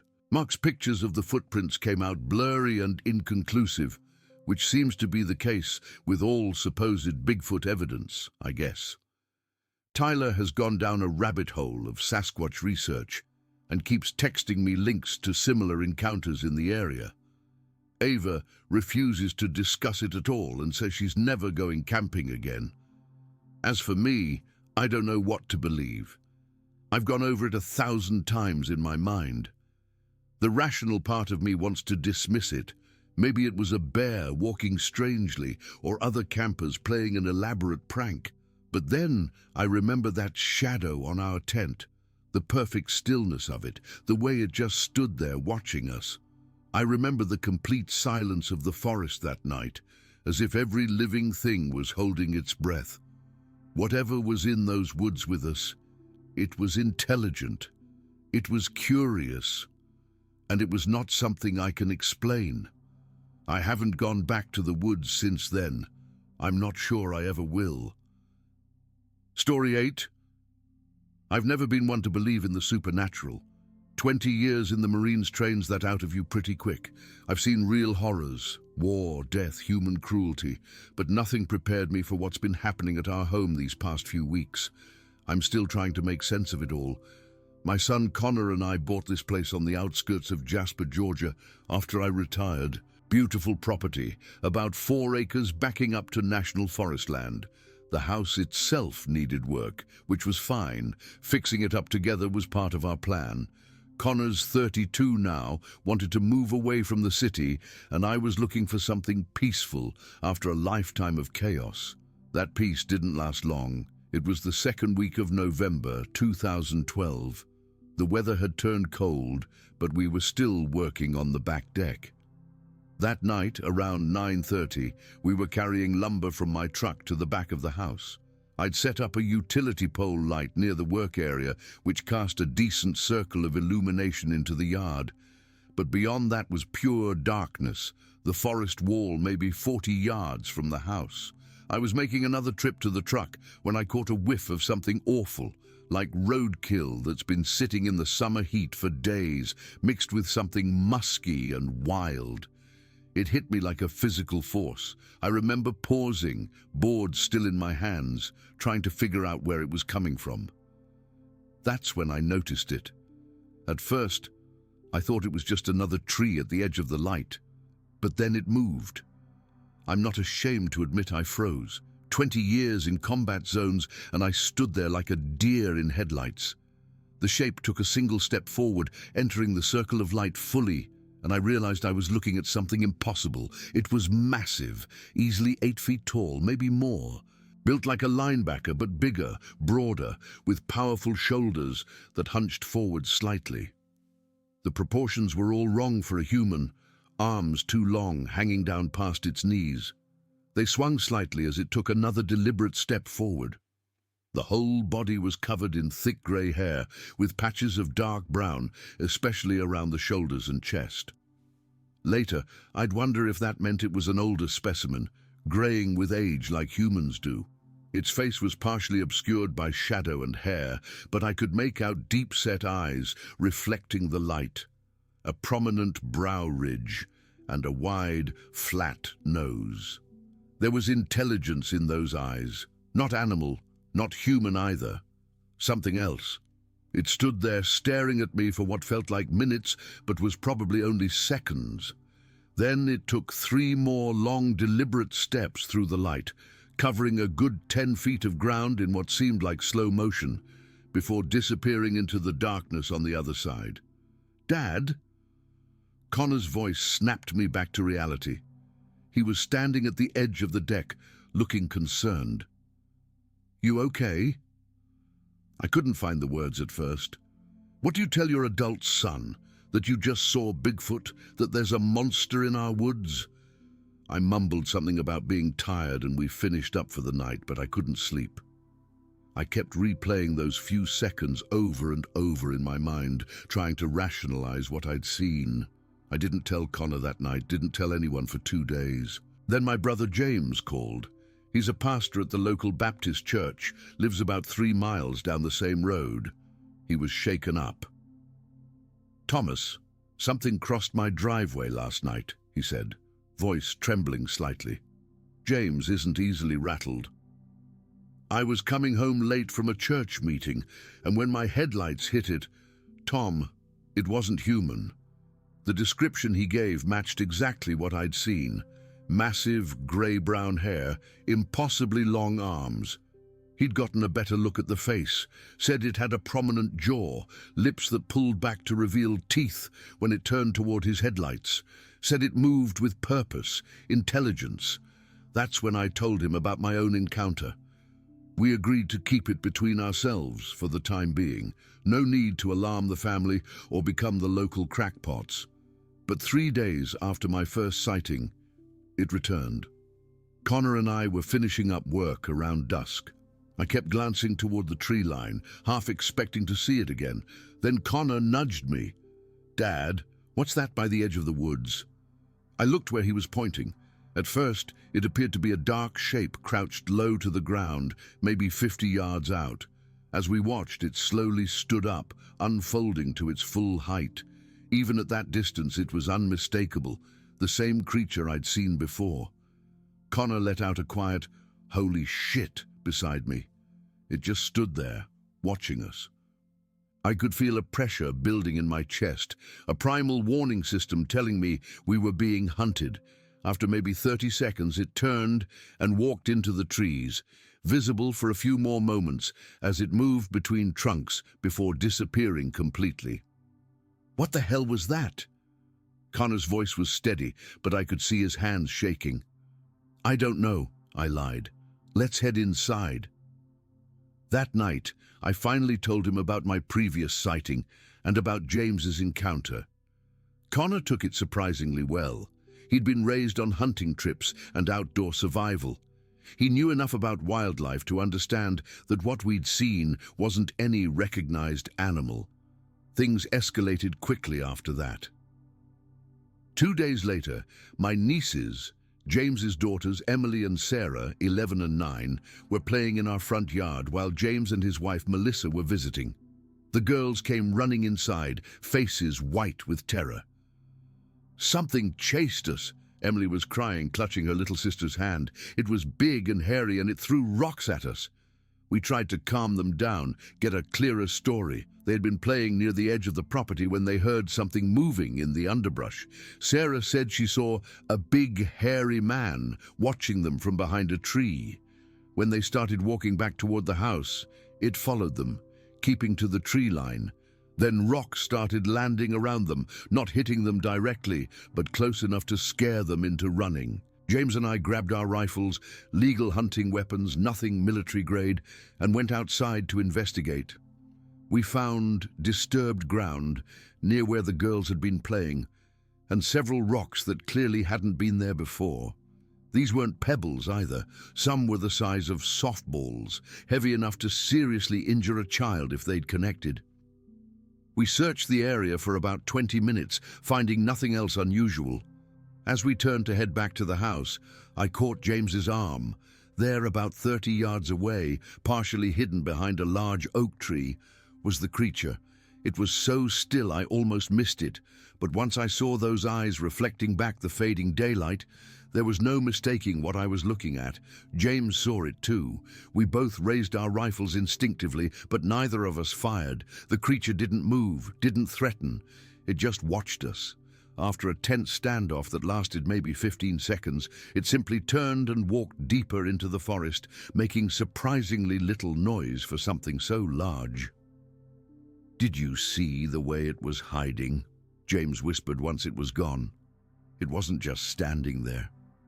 It was concealing itself, watching us search." That thought was more unsettling than anything else. This wasn't just a wild animal acting on instinct. It was displaying tactical thinking, intelligence. That same night, around 11, I got a call from Martha Jenkins, our nearest neighbor about a quarter-mile down the road. She's in her 70s, lived alone since her husband died, but sharp as a tack. "Thomas," she said without preamble, "there's something in my yard eating my pears." I asked if it was deer. They're common around here. "I know what a deer looks like," she replied irritably. "This thing is standing upright, reaching up and picking them straight off the tree. It's taller than my roof." My blood ran cold. "Martha, lock your doors. I'm coming over."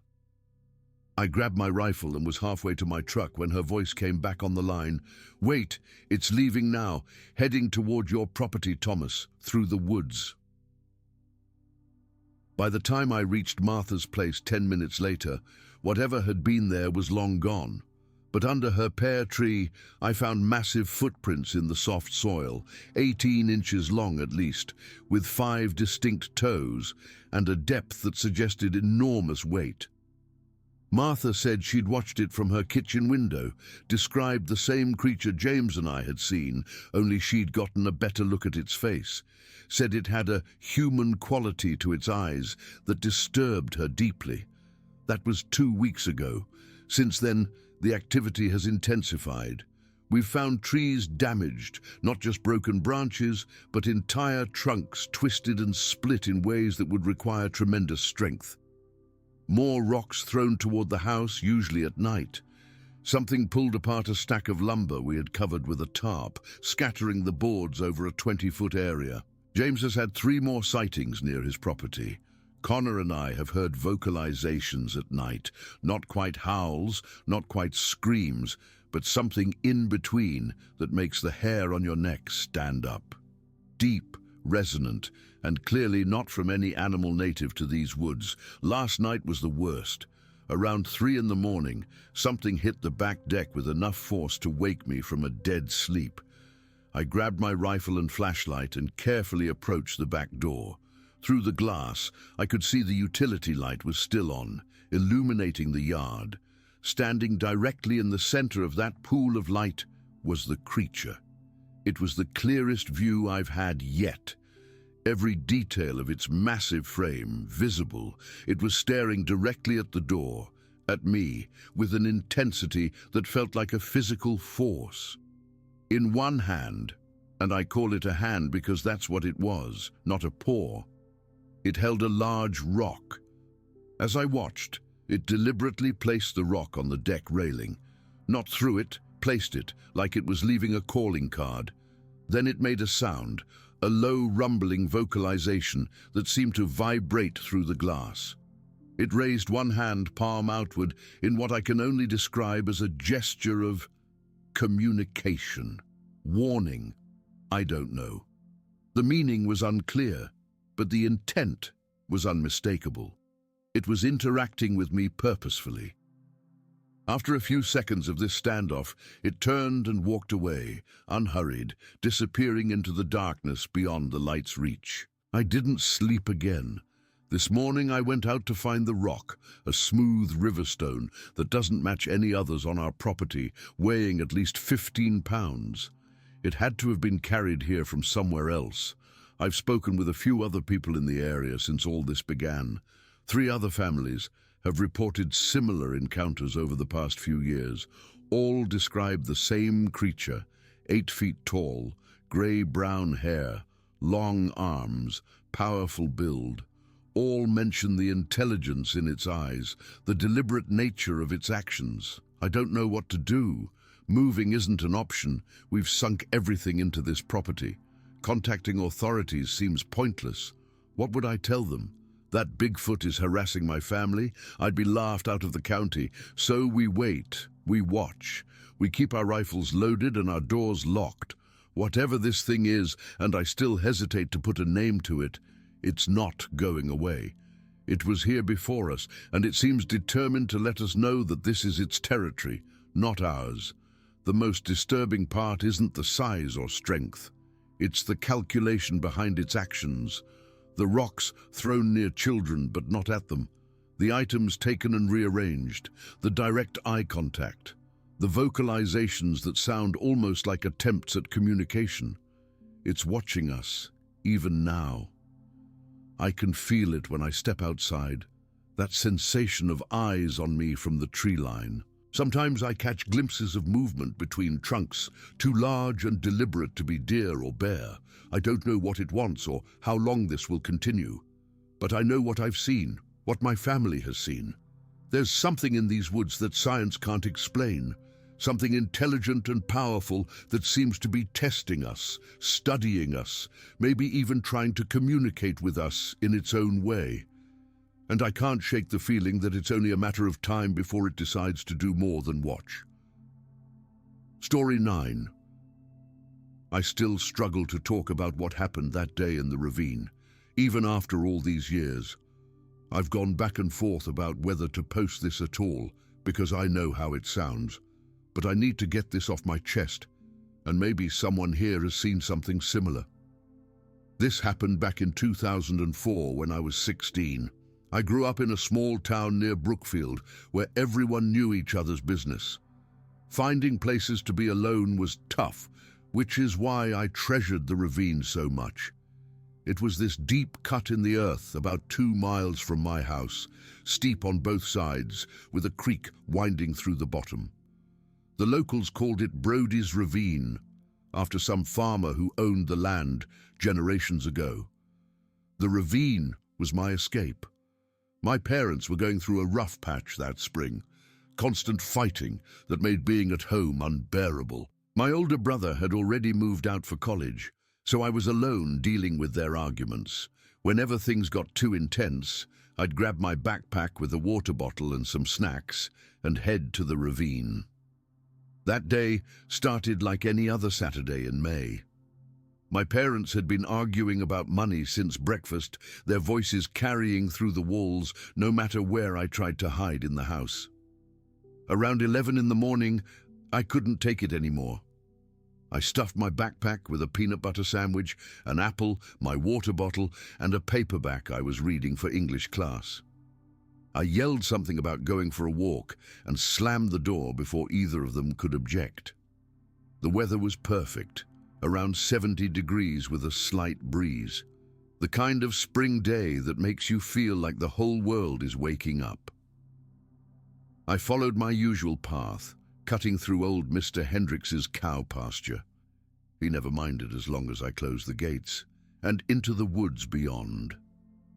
The entrance to the ravine was hidden by a thick cluster of pines, which is why so few people ever went there. You had to know exactly where to turn off the main trail. From the rim, the ravine dropped about 60 feet to the creek below.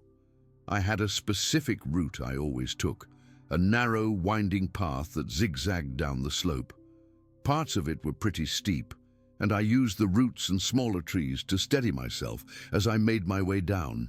The creek wasn't particularly impressive, maybe 6 feet across at its widest, but it created this peaceful soundtrack of running water that would drown out my thoughts. I made it to the bottom around noon and decided to follow the creek upstream. This was my favorite section of the ravine. The water had carved out these small pools between the rocks where tiny fish darted around in the clear water. The trees overhead created a dappled pattern of sunlight on the ground. I'd been walking for maybe half an hour, munching on my apple and occasionally stopping to skip stones across the deeper pools. Around 1 o'clock, I reached a part of the ravine I called the clearing. It wasn't a proper clearing, more like a stretch where the trees thinned out enough to let more sunlight reach the ground. The creek bent sharply here, and the bank widened into a flat area covered with smooth stones and patchy grass. It was my favorite spot to sit and read or just watch the water flow by. I settled down on my usual rock, this flat boulder about the size of a coffee table that jutted out slightly over the water. I pulled out my sandwich and book and was just getting comfortable when I felt it. That's the only way I can describe it. A feeling. Like when someone's staring at you from across a room and you can just sense their eyes on you before you even look up. At first, I ignored it. The ravine was isolated, but not completely. Sometimes other teenagers would come down to drink or make out. I figured it was probably just someone passing through. But the feeling didn't go away. It intensified, settling between my shoulder blades like a weight. The hair on my arms stood up, and a chill ran down my spine despite the warm day. I slowly closed my book and scanned the area around me. Nothing seemed out of place. The creek bubbled along as usual. Birds were still chirping, but something felt wrong. The atmosphere had changed somehow, becoming heavier. I can't explain it rationally, but it was like the ravine itself was holding its breath. That's when I noticed the silence. The birds had stopped chirping. No insects buzzing, just the sound of the water and my own breathing. I stood up, shoving my book into my backpack. My heart was pounding, though I couldn't pinpoint why exactly. I hadn't seen or heard anything concrete, just this overwhelming feeling of being watched. I thought maybe a bear had wandered into the ravine. It wasn't common, but not unheard of either. I started scanning the tree line more intently, looking for any sign of movement. Then I saw it. Across the creek, about halfway up the opposite slope of the ravine, something moved behind a cluster of maple trees, just a slight shift, like something adjusting its position. If I hadn't been staring directly at that spot, I would have missed it. I froze. My entire body just locked in place. The movement happened again, and this time I caught a glimpse of dark fur between the tree trunks. My first thought was bear, but something wasn't right about the shape. It was too tall, too vertical. I held my breath and squinted, trying to make out more details through the foliage. The creature shifted again, and this time it moved partially out from behind the trees, and I saw it clearly. It was enormous. Standing upright on two legs, it towered over the surrounding vegetation, 7 feet tall at minimum, possibly 8. Its body was covered in dark brown fur. Not black like I'd thought at first, but a deep, rich brown that almost looked reddish where the sunlight hit it. The fur was shaggy on its shoulders and shorter on its limbs, but it was the face that made my blood run cold. It wasn't a bear, not even close. The face was flat, almost human-like, with a pronounced brow that shadowed its eyes. And those eyes, large, dark, and unmistakably intelligent. They didn't have the predatory look of a bear or the vacant stare of a deer. They looked aware, calculating. The nose was flat with wide nostrils, no snout at all. Its mouth was closed, but the jaw seemed powerful, set in a grim line. I couldn't move. My muscles wouldn't respond. I just stood there, clutching the strap of my backpack so tightly, my knuckles turned white. The creature hadn't seen me yet. It seemed focused on something on the ground. It knelt down, its movement fluid and deliberate. Not like an animal on all fours, but like a person crouching to examine something. Its arms were proportionally longer than a human's, ending in hands, not paws, with what looked like opposable thumbs. It brushed aside some leaves on the ground, picked something up, examined it, then placed it back down. The entire motion was so human-like it sent another wave of chills through my body. Then it stood up again, rising to its full height, and my God, it was massive. The shoulders were incredibly broad, tapering down to a narrower waist, powerful legs, slightly bent at the knee. It looked heavy, solid, not lanky like the Bigfoot drawings you see on cheap t-shirts. I knew I should run. Every instinct was screaming at me to get out of there. But I also knew that any sudden movement might draw its attention. And I was certain, absolutely certain, that I didn't want this thing to notice me. So I stood there, barely breathing, watching as it turned and began moving up the ravine, away from me. Its gait was odd, not quite a human walk, but definitely bipedal. Each step was deliberate, careful. It moved with the confidence of something that knew this territory well. As it disappeared into the thicker trees further up the ravine, my body finally responded to my brain's commands. I backed away slowly, keeping my eyes fixed on the spot where I'd last seen it. Only when I couldn't see it anymore did I turn and walk. Not run, walk, back the way I'd come. I was terrified that running would somehow attract its attention, like a predator's instinct to chase fleeing prey. Once I was around the bend and out of sight of the clearing, I picked up my pace. My heart was pounding in my ears, and I had to fight the urge to look over my shoulder every few seconds. The walk back felt 10 times longer than it had coming in.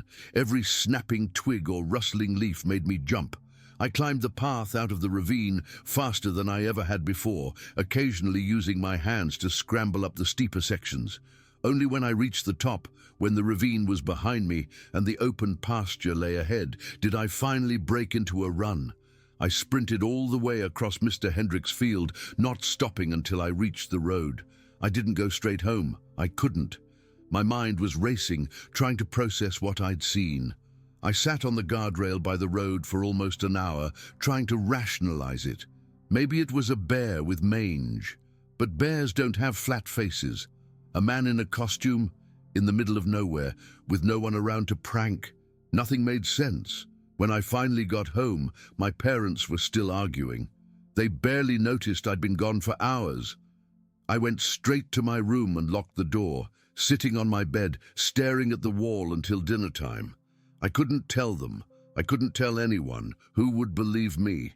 For the next week, I avoided the ravine. But curiosity is a powerful thing, especially for a 16-year-old. The following Saturday, I went back. This time, I brought my brother's old digital camera, hoping to find some evidence. Footprints, fur caught on branches, anything. I was more cautious this time, moving quietly and stopping frequently to listen. When I reached the clearing, I searched the opposite bank where I'd seen the creature. Nothing.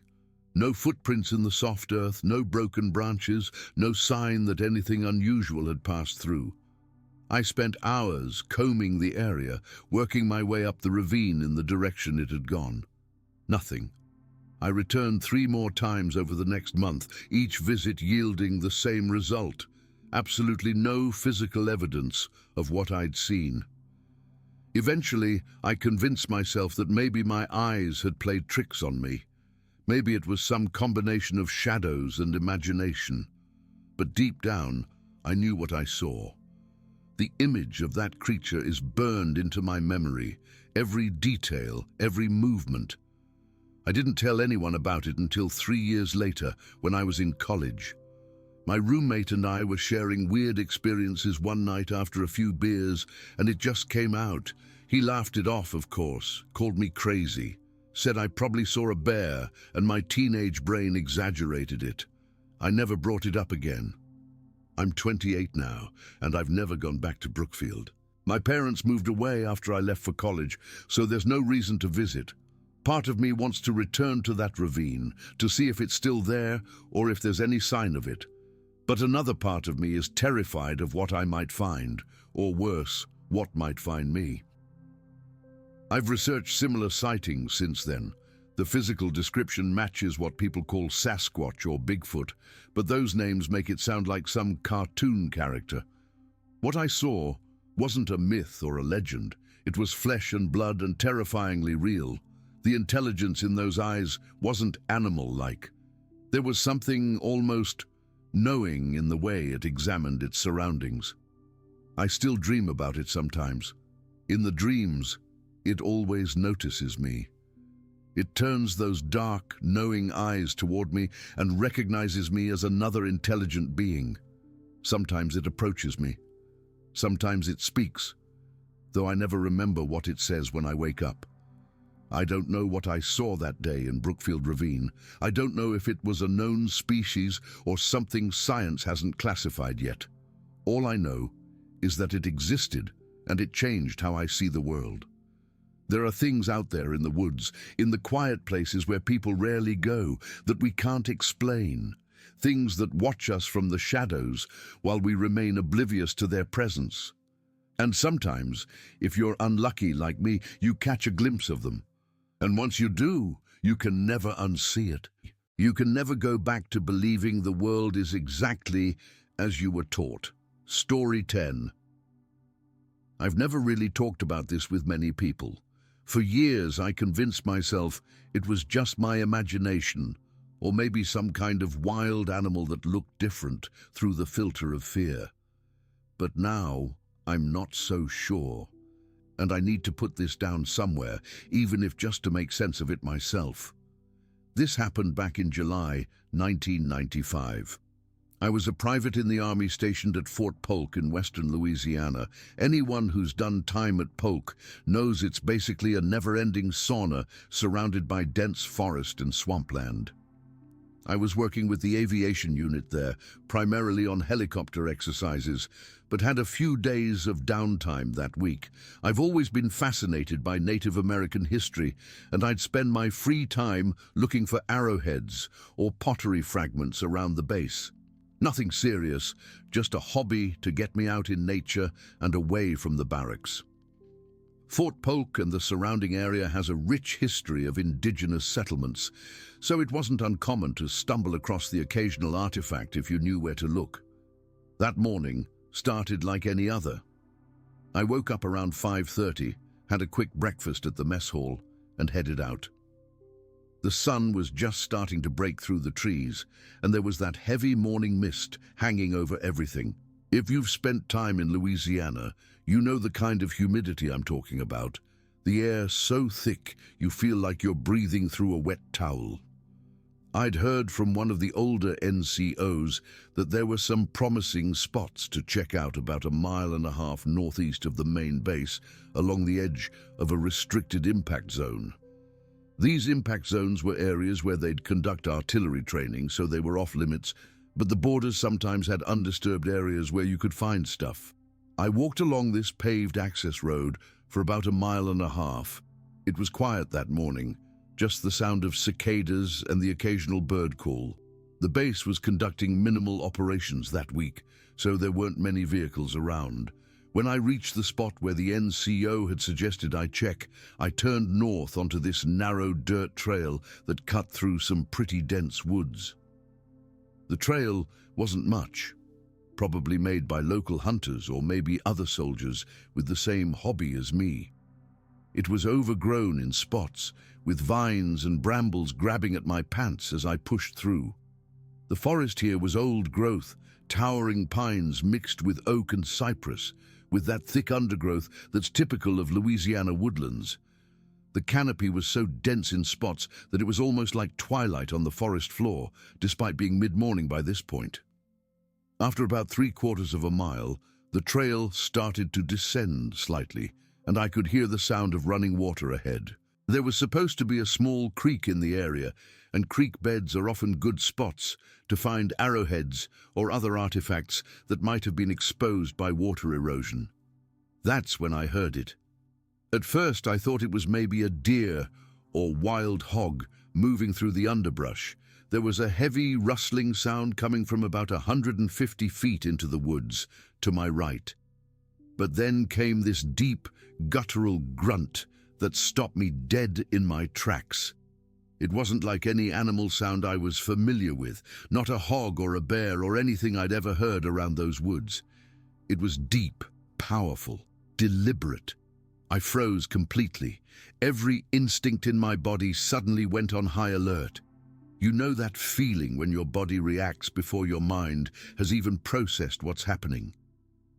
My skin literally crawled with goosebumps despite the July heat, and I felt this wave of cold wash over me. Then came the strangest sensation.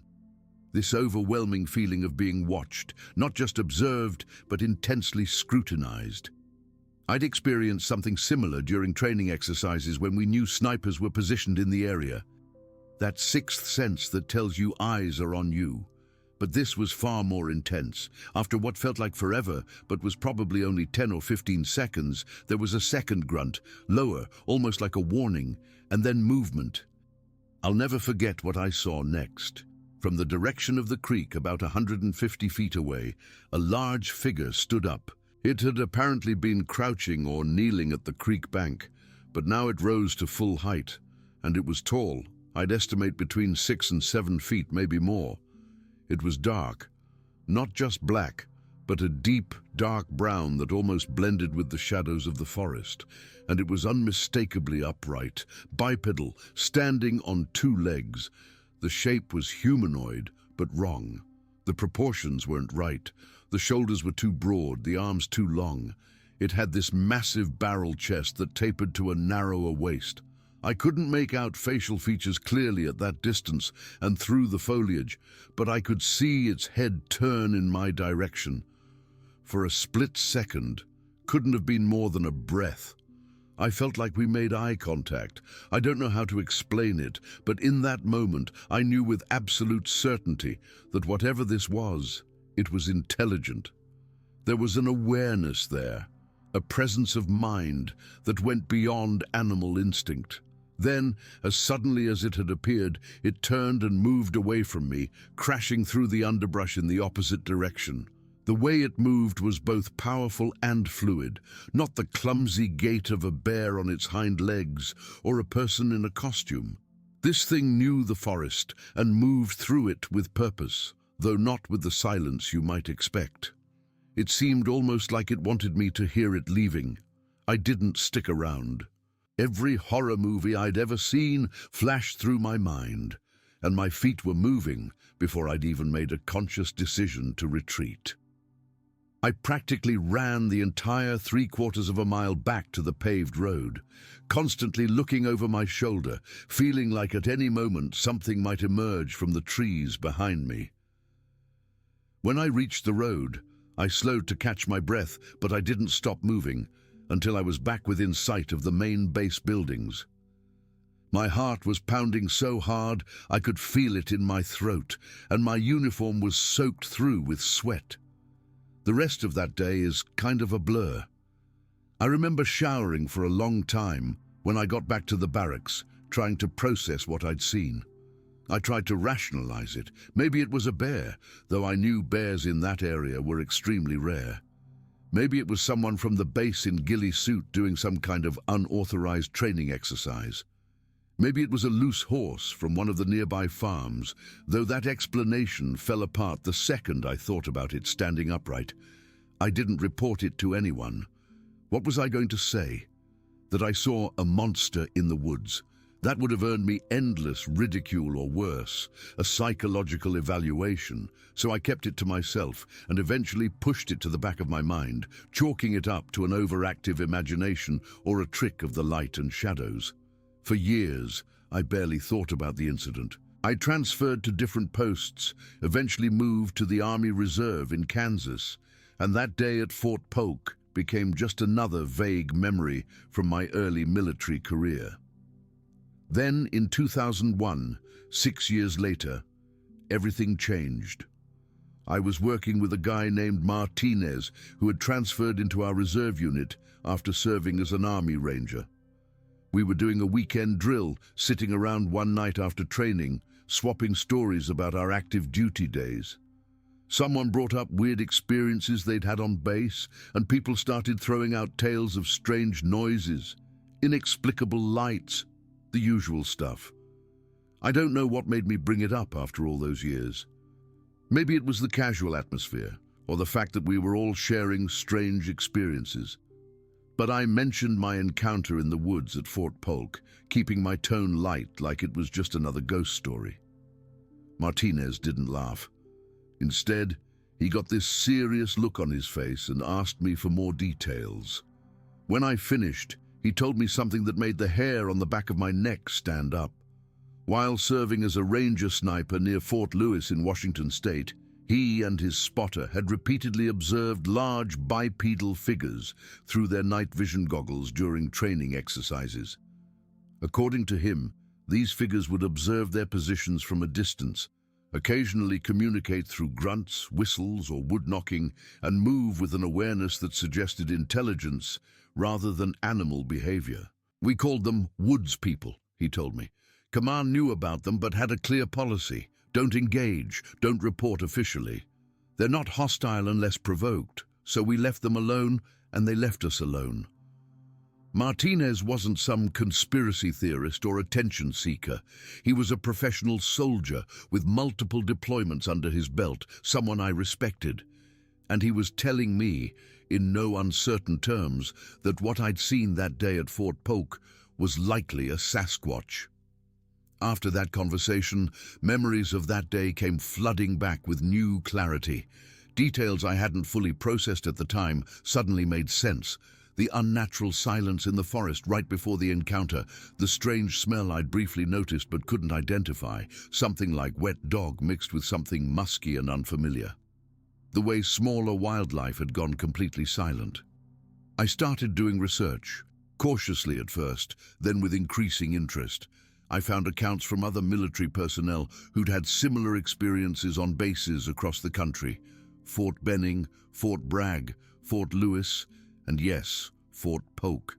These massive tracts of land, often undeveloped and with restricted civilian access, apparently make ideal habitats for these creatures. What haunts me most about that day isn't just what I saw, but the feeling that came with it.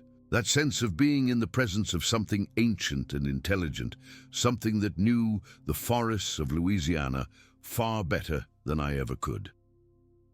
I felt like I was the intruder, not it. I've spent years trying to make sense of what happened that morning at Fort Polk. Was it really a Sasquatch? I can't say with absolute certainty, but I know what I saw wasn't a bear, wasn't a person, and wasn't my imagination. It was something else, something that shouldn't exist according to conventional science, but was nevertheless standing there at that creek bed, as real as the trees and the sky. Sometimes I wonder if it was as startled to see me as I was to see it.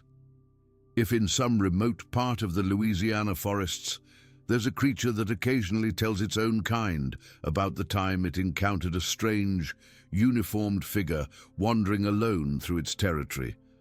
I've never been back to that specific part of Fort Polk. My military career took me elsewhere, and I eventually left the service altogether. But I still think about that day, about those brief seconds of eye contact across the forest, about the moment when my understanding of the world and what exists in it changed forever. So that's my story. I don't expect everyone to believe it. I'm not sure I would if someone told me the same thing. But it happened, just as I've described it. And based on what I've learned since, I don't think my experience is as unique as I once believed.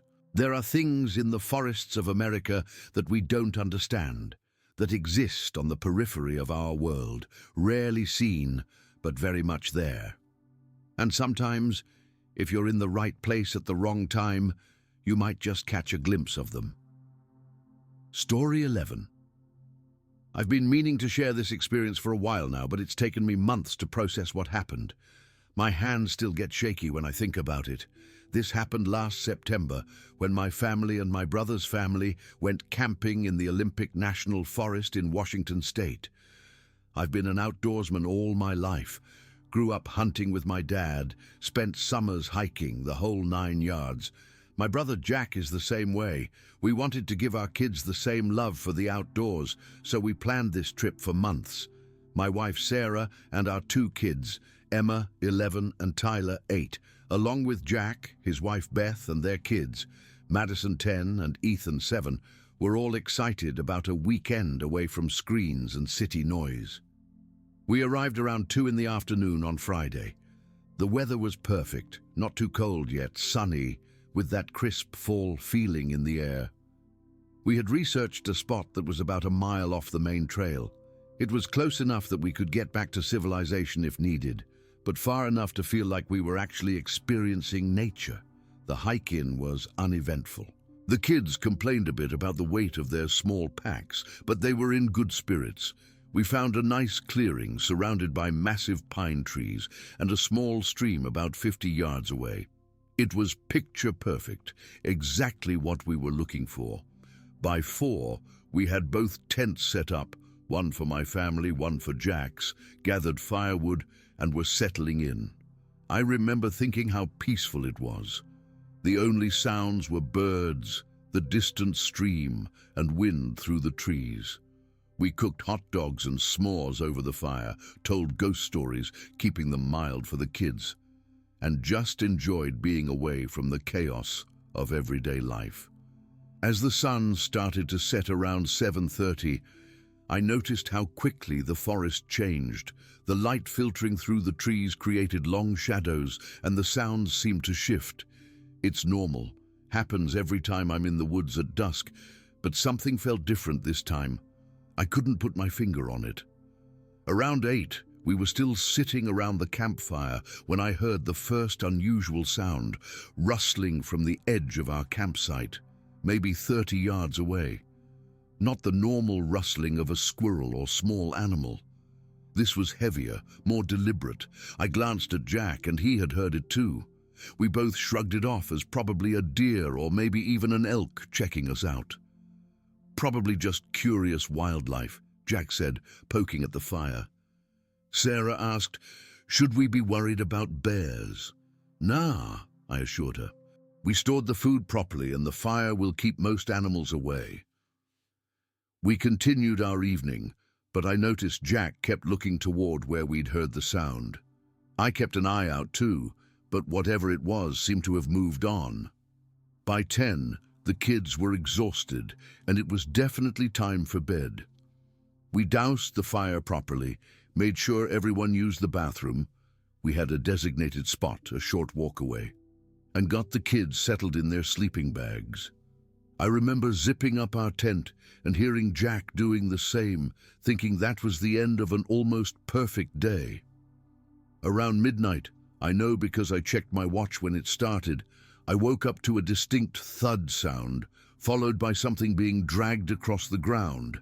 It wasn't loud enough to wake everyone, but it definitely wasn't a normal forest sound. I lay there perfectly still, listening intently. Then another thud, this time from a different direction. It sounded like something heavy being dropped or placed deliberately on the ground. Sarah stirred next to me but didn't wake up. The kids were out cold. I slowly sat up, trying not to make noise with my sleeping bag. That's when the first pine cone hit our tent. Not hard, just enough to make a soft thwack against the nylon. I froze. It could have been a coincidence, a pine cone falling from a tree, except there weren't any trees directly above our tent. We had specifically set up in a clear spot. Then another pine cone hit, this time from a completely different angle. And another. They weren't being thrown hard, not yet, but there was no way this was random. Something, or someone, was deliberately throwing pine cones at our tent. I was about to wake Sarah when I heard a sharp hiss from outside, the sound of someone trying to get attention quietly. It was Jack. I carefully unzipped just enough of the tent to peek out and saw his face illuminated dimly by the moonlight at his tent entrance. "You hearing this?" he whispered, his face serious. I nodded. "The pine cones?" "Something's throwing them from different spots." As we whispered, another pine cone hit his tent, this time with more force. Then one hit ours again, from yet another direction entirely. "That's at least 3 different positions," Jack whispered, his voice tense. I felt a chill run down my spine that had nothing to do with the night air. Whatever was out there was coordinating, positioning themselves around us. This wasn't random wildlife. This was intelligent and deliberate. We quietly agreed to stay in our tents and keep the families calm. If it was other campers messing with us, they'd eventually get bored and leave. If it was something else, well, we didn't want to provoke it by going outside. For the next 2 hours, pine cones continued to hit both tents from multiple directions. They started coming more frequently and with increasing force. One hit Jack's tent so hard the entire structure shook, and I heard Beth wake up with a startled gasp. Jack quickly calmed her down, but I could hear the strain in his whispered explanation. Sarah woke up during a particularly intense barrage around 2 in the morning. "What's happening?" she whispered, panic evident in her voice. "Something's throwing pine cones at the tents," I explained quietly, trying to sound calmer than I felt. "Probably just some animal that's curious about us." But I didn't believe that. No animal I knew threw objects with such precision from multiple directions with increasing intensity. This was something else entirely. The worst part was the silence between the throws. We couldn't hear anything moving out there. No footsteps, no breathing, nothing. Just the sudden thwack of another pine cone hitting the tent, sometimes followed by what sounded like soft, deep grunting from the darkness. Around 3 in the morning, one pine cone hit with such force that it actually tore a small hole in Jack's tent. I heard Madison wake up crying, and Ethan soon followed. The commotion woke up my kids too, and suddenly we had 4 terrified children and 2 frightened wives trying to make sense of what was happening. "Daddy, what's that noise?" Emma asked, clutching her sleeping bag up to her chin. "Just the wind blowing things around," I lied, trying to keep my voice steady. "Go back to sleep, sweetie." "Ooh." But then 3 pine cones hit our tent in rapid succession, making it impossible to maintain the lie. "That's not the wind," Tyler said, his voice small and scared. Sarah pulled both kids close to her. "It's okay," she whispered. "We're all together." The attacks continued, but strangely, they never escalated beyond the pine cones. Whatever was out there could have easily approached the tents, could have done worse, but they seemed content with this form of intimidation, letting us know they were there, that they had us surrounded, that this was their territory, and we were unwelcome. I kept thinking about stories I'd heard over the years, stories I'd mostly dismissed as campfire tales, stories about the forests of Washington and the creatures some claimed lived there, Sasquatch, Bigfoot. I'd always been skeptical, but lying there in that tent, listening to those coordinated attacks from multiple positions, I couldn't think of any other explanation that made sense. Around 4:30, the attacks finally stopped. The forest fell eerily silent. No nightbirds, no insects, nothing. It was as if the entire ecosystem was holding its breath. We stayed completely still, afraid that any movement or sound would trigger another barrage. By 5:30, with the faintest hint of dawn showing through the tent fabric, Jack hissed from his tent again. "Marcus, we need to get out of here, as soon as it's light enough." I agreed immediately. We waited until 6, when there was enough light to see clearly, before cautiously unzipping the tents. What we found outside confirmed everything. Dozens of pine cones scattered strategically around both tents. They weren't random. They formed almost a perfect circle around our campsite. Some were embedded in the dirt from the force of the throw. There were no footprints I could see, but the ground was hard and covered with pine needles in many spots. Jack and I exchanged a look that said everything. We didn't need to speak. We both knew what had happened, and we both knew we needed to get our families out of there immediately. "Why are there so many pine cones?" Madison asked, looking around with wide eyes. "Just fell from the trees overnight," Jack said casually, though his tight voice betrayed his fear. "Hey, how about we pack up early and go get pancakes in town for breakfast?" The kids, thankfully, were excited by this suggestion, and we used it as motivation to pack up in record time. No coffee, no breakfast, just rapid dismantling of the campsite. I noticed Jack had positioned himself between the forest edge and the kids the entire time, and I did the same on the opposite side. We were both scanning the tree line constantly, though neither of us saw anything. As we shouldered our packs and prepared to leave, I had the distinct feeling we were being watched, not just from one direction, but from all around us. The hair on the back of my neck stood up, and I fought the urge to run. We needed to leave calmly, without panicking the kids more than they already were. "Everyone stay together," I said, trying to sound like this was a normal hiking instruction and not a desperate plea. "Jack, you take point, I'll bring up the rear." We started back toward the main trail, moving at what I hoped was a casual pace. The mile back felt like 10. Every snap of a twig, every rustle of leaves had us all jumping. About halfway back, Tyler stopped suddenly. "Dad," he whispered, tugging my sleeve and pointing into the dense trees to our right. I followed his gaze but saw nothing at first. Then, just for a second, I caught a glimpse of something large moving behind a thick trunk about 50 yards away. Something dark and massive that was not a bear or any animal I recognized. It moved with an odd fluidity, staying mostly hidden. "Come on, buddy," I said, gently pushing Tyler forward. "Let's catch up with the others." When we reached the main trail, the relief was palpable. Jack's shoulders finally relaxed a fraction, and the kids started chatting again. We made it to the parking area by 8:30, loaded everything into our SUVs, and drove straight to a diner in the nearest town. Over pancakes, Jack and I stepped outside while the wives watched the kids. "That wasn't bears," he said flatly. "No," I agreed. "Did you see anything on the hike out?" He nodded slowly. "Movement. Something big keeping pace with us just inside the tree line." "Tyler saw something too," I admitted. "And those pine cones, Jack, they were throwing them from at least 3 different positions. Coordinating." "I know." He ran a hand through his hair. "I did some reading a few years back, after I met that guy who does the Sasquatch research. Throwing objects is apparently a known behavior. It's territorial." We stood in silence for a moment, both processing what had happened. "We don't tell the kids," Jack finally said, "or the wives. Not the full truth anyway." I agreed. What would be the point? Who would believe us? We'd sound crazy. It's been 3 months now. I haven't been camping since, though I've found myself researching Sasquatch encounters in Washington state more than I'd like to admit.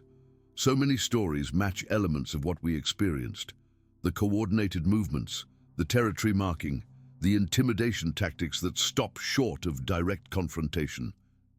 I still wake up sometimes hearing the sound of those pine cones hitting the tent, feeling that sense of being surrounded by something intelligent that was sending us a very clear message. You don't belong here. I don't know if I'll ever go back to those woods, but I do know that something was out there that night, something that worked together, communicated, strategized, something that wanted us gone, and it succeeded. Story 12. I still struggle to explain what happened that morning. It's been 3 months, but I replay those few seconds in my head constantly. My husband Michael and I have lived in Vermont for almost 7 years now, so we're used to seeing wildlife. Bears, moose, deer, you name it. But what we saw on Route 9 wasn't anything natural. I'm certain of that. It was a Tuesday in early October. Michael had a job site in Bennington, and I decided to ride along since I needed to pick up some specialty fabric from a shop there for a project I was working on. We left our house at around 5 in the morning. It was that perfect Vermont fall weather, crisp and chilly enough that you could see your breath, but not bitter cold yet. We'd been on the road for maybe 20 minutes, just past West Brattleboro, heading west on Route 9. The sun wasn't up yet, so our headlights were cutting through that deep, early morning darkness. Michael was driving, while I was half dozing in the passenger seat, cradling a travel mug of coffee that was still too hot to drink. The road was completely empty, not surprising for that time of morning in such a rural area. We hadn't passed another car in at least 10 minutes. The radio was playing quietly, Some morning talk show that neither of us was really listening to. Michael and I weren't talking much either. We're comfortable with silence after 15 years of marriage. I remember glancing at the dashboard clock. It was 5:32 exactly, when movement caught my eye ahead of us. At first, I thought it was a deer about to cross the road, which is common enough around here. I sat up straighter, suddenly alert. "Watch out," I said automatically, the way you do when you spot an animal near the road. Michael slowed down slightly, his hands tightening on the wheel. But as our headlights fully illuminated what was crossing the road, I felt my entire body go cold. It wasn't a deer. It wasn't anything I recognized. The thing was small, maybe 3 or 4 feet tall at most. It was standing and running on 2 legs, completely upright like a person. But it didn't move like a person. The speed was wrong. Completely wrong. It was moving so fast that it seemed to almost glide across the pavement, its legs blurring with the unnatural quickness of its movements. Our headlights caught it fully for maybe 2 seconds, and I could see it was covered in dark hair. Not fur exactly, but long, shaggy hair that looked almost black or a very dark brown. It didn't turn to look at us. It just kept moving in that fluid, impossibly fast motion. In the span of what felt like a heartbeat, it had crossed the entire width of the road and disappeared into the brush on the other side, near an old stone wall that lined that stretch of Route 9. And then it was gone. No rustling vegetation, no sound at all, just gone. Michael and I didn't speak for what felt like forever. The car had slowed to maybe 30 miles per hour, but he didn't stop. I think we were both too shocked to even suggest it. Finally, I managed to say, "Did you see that?" Michael nodded, his face pale in the glow of the dashboard lights. "What the hell was that?" "I don't know," I whispered. My coffee had sloshed onto my jeans when I jolted upright, but I couldn't even feel the heat. It wasn't a deer. "No," Michael agreed. "It was on 2 legs." "Could it have been a kid?" I asked, even though I knew it wasn't. No child moves like that. Nothing human moves like that. Michael shook his head. "No way." "Did you see how fast it was moving? And it was covered in, I don't know, hair or something." We drove in silence for another mile or so, both of us processing. I kept replaying the image in my mind, that small, dark figure moving with impossible speed and grace across the asphalt. "Should we turn around?" I finally asked. "Go back and look?" Michael hesitated, then checked his watch. "I don't know, Sarah. What would we even be looking for? It's gone now." Part of me was relieved he didn't want to go back. Another part of me wishes desperately that we had. Maybe we would have found tracks or hair or something to explain what we'd seen. But we kept driving. We talked about it the whole way to Bennington. We considered every possible animal it could have been. A bear cub, but they don't run on 2 legs for that distance. A large raccoon, but the proportions were all wrong. Even a monkey that might have escaped from somewhere, but where? In rural Vermont. Point, nothing fit. Nothing explained what we'd seen. By the time we reached Bennington an hour later, we'd almost convinced ourselves it must have been some kind of optical illusion. A deer moving in a strange way that just looked bipedal in the headlights, but we both knew that wasn't true. We'd both seen it clearly, if only for a few seconds. Michael spent the day at his construction site, and I browsed shops in town after getting my fabric. But I couldn't focus on anything. My mind kept going back to that thing on Route 9. On the drive home that evening, we were both tense as we approached the area where we'd seen it. It was still light out, around 5 in the afternoon, but I found myself scanning the roadside obsessively. Michael was doing the same thing, driving slower than necessary. We didn't see anything unusual on the return journey, just the normal Vermont landscape. Trees beginning to turn brilliant shades of orange and red, occasional farmhouses set back from the road, stone walls running alongside fields. When we passed the exact spot, I noted it carefully. It was a fairly nondescript stretch of road, with thick woods on one side and a more open, brushy area with that old stone wall on the other. Nothing special about it, nothing that would explain what we'd seen. That night, I couldn't sleep. I kept seeing that small, dark figure racing across the road with that unnatural speed. I'd convinced myself that we needed to go back and investigate properly. The next morning, I woke Michael up early. "I want to go back to that spot," I told him, "in daylight, just to look around." He seemed relieved that I'd suggested it, like he'd been thinking the same thing. After a quick breakfast, we drove back out to Route 9. It took us a while to find the exact location. Everything looks different in daylight, and without the pressure of the moment. But eventually, we recognized the stone wall and pulled over onto the narrow shoulder. The morning was bright and clear, totally different from the previous day's pre-dawn darkness. Birds were singing, and occasional cars passed us, drivers giving curious glances at us standing by the roadside. We crossed to where we'd seen the creature disappear. The brush was thick there, a tangle of native shrubs and saplings growing up against the old stone wall. We pushed our way in, looking for, well, I don't know what we were looking for. Footprints, hair caught on branches, some sign that what we'd seen was real. We spent nearly an hour searching the area, working our way along the stone wall in both directions from where we thought the creature had crossed. We found nothing unusual. No tracks that couldn't be explained by normal wildlife, no strange hair, no evidence at all that anything out of the ordinary had passed through.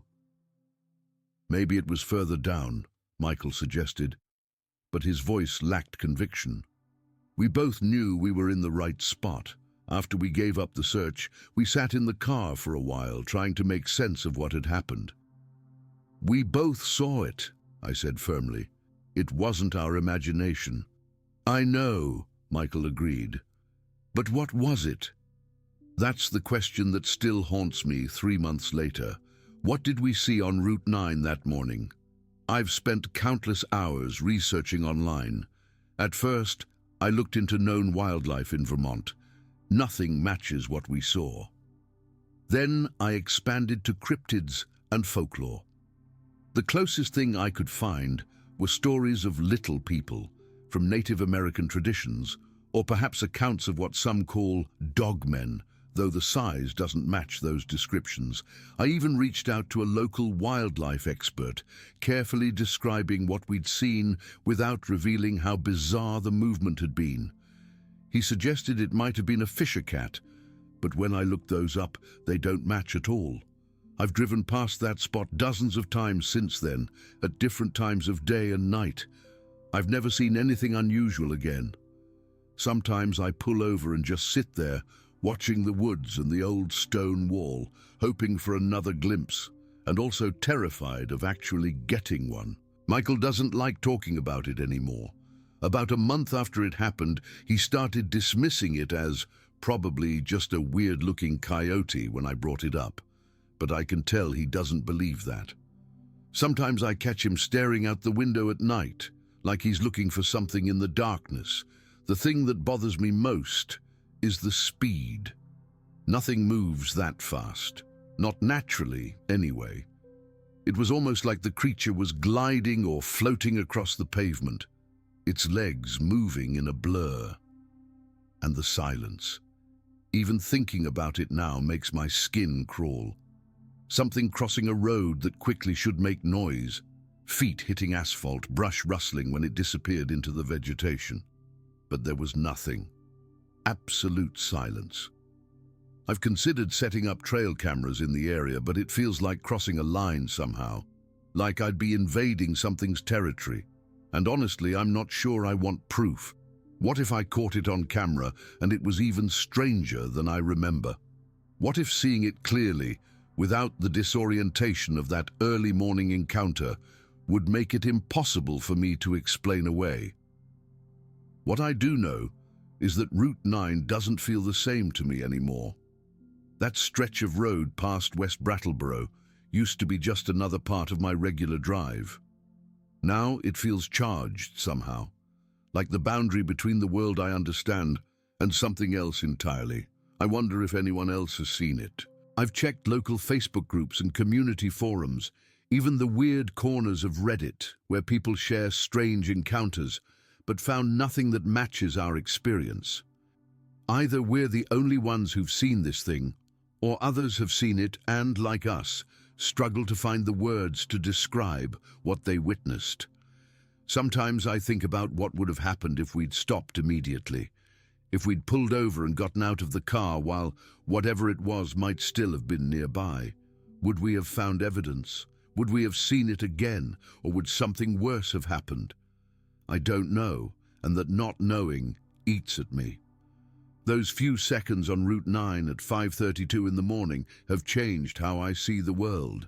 I used to think I understood the natural order of things, the kinds of creatures that exist in our Vermont forests. Now I'm not so sure. I keep replaying those seconds in my mind, the small, hair-covered figure running with that impossible speed across the pavement in the glare of our headlights. It was so brief, less than 10 seconds from first sighting to disappearance. But it was enough to make me question everything I thought I knew. Whatever it was, it doesn't belong in any wildlife guide or nature documentary. And 3 months later, I'm no closer to understanding what my husband and I saw on Route 9 that chilly October morning. Story 13. I still struggle to talk about what I saw that morning. It's been nearly 3 years, but I can recall every detail like it happened yesterday. I've been hunting the bottomlands along the Illinois River my whole life. 42 years of experience in those woods. I know every sound, every animal, every trail. But what I encountered that November morning doesn't fit into anything I've ever known. I had set up my tree stand about 20 feet up in a mature oak 2 days before the hunt.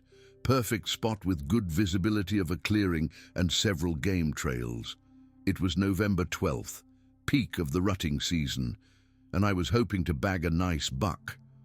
The temperature was in the low 40s that morning, just cold enough to see your breath.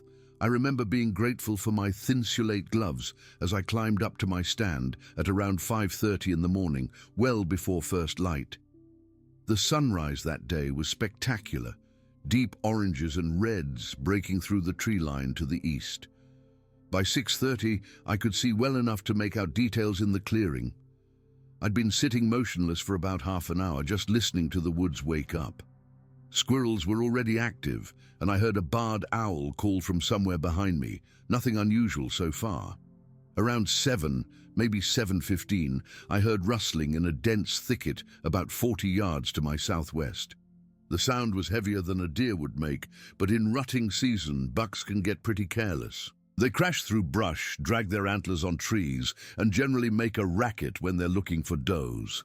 So I got ready, thinking I might get a shot at a nice 10-pointer.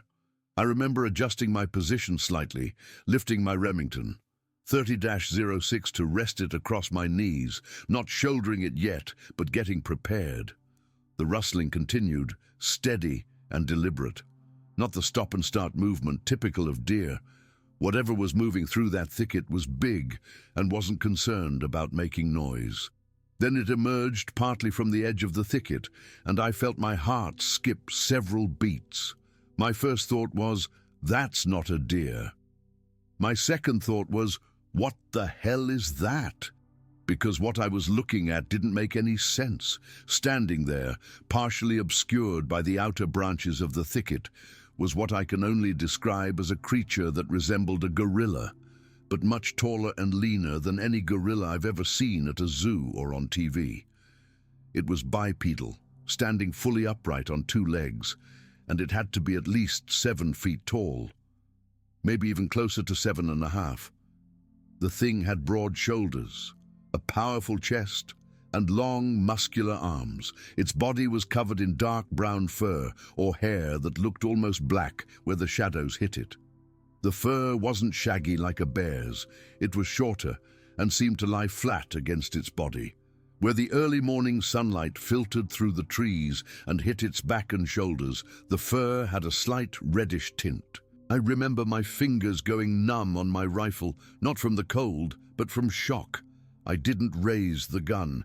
I didn't even think about shooting. I was completely frozen, just trying to process what I was seeing. The creature was moving deliberately along the edge of the thicket, not rushing, but covering ground with long, smooth strides. It never fully stepped into the clearing, staying partially concealed by the vegetation. But I had a clear enough view to see its profile and movement. Its head was set directly on its shoulders, with what seemed like almost no neck. The head was shaped somewhat like a cone, rounded at the top and then tapering down. I couldn't make out facial features clearly from my angle and distance, but the face seemed flatter than a gorilla's, less protruding. What struck me most was how it moved. It wasn't lumbering or awkward like you might expect from something that big. It moved with purpose, almost gracefully, each step deliberate and silent despite its size. Its arms swung naturally at its sides as it walked, occasionally reaching out to push aside branches. I watched it for maybe 20 seconds as it traversed the edge of the thicket, moving in a northerly direction toward the river. It never made a sound, no grunts, no vocalizations of any kind. Just that initial rustling as it moved through the denser part of the thicket. The entire time, I was trying to rationalize what I was seeing. Was it a bear walking on its hind legs? No, the proportions were all wrong, and the movement was too fluid, too natural for a bear trying to walk bipedally. Was it someone in a costume? Out here, 5 miles from the nearest road in hunting season, when wearing something like that would be practically suicidal. And the movement was too natural. No human could fake that fluid motion in rough terrain. The creature seemed completely unaware of my presence. I was downwind from it, about 20 feet up, and hadn't moved a muscle since it appeared. My tree stand was well camouflaged with local materials, and I was wearing full camo, including a face mask. I don't think it ever knew I was there. As it reached the northern edge of the thicket, it turned slightly toward the river and disappeared into the brush. I sat there for what felt like hours, but was probably only minutes, my rifle still across my knees, my heart pounding so hard I could feel it in my temples. I'm certain the creature had emerged from a stand of extremely dense pines about 200 yards behind the thicket. It's an area I've tried to hunt before, but it's nearly impenetrable. Thick undergrowth, fallen trees, and pines so tightly grown together you can barely squeeze between them. Perfect cover for something that doesn't want to be seen. After it disappeared, I debated what to do. Should I get down and try to find tracks? Should I follow it? The thought of getting closer to whatever that thing was sent cold chills down my spine. I decided to stay put. I told myself I was still hunting, but the truth is I was too shaken to move.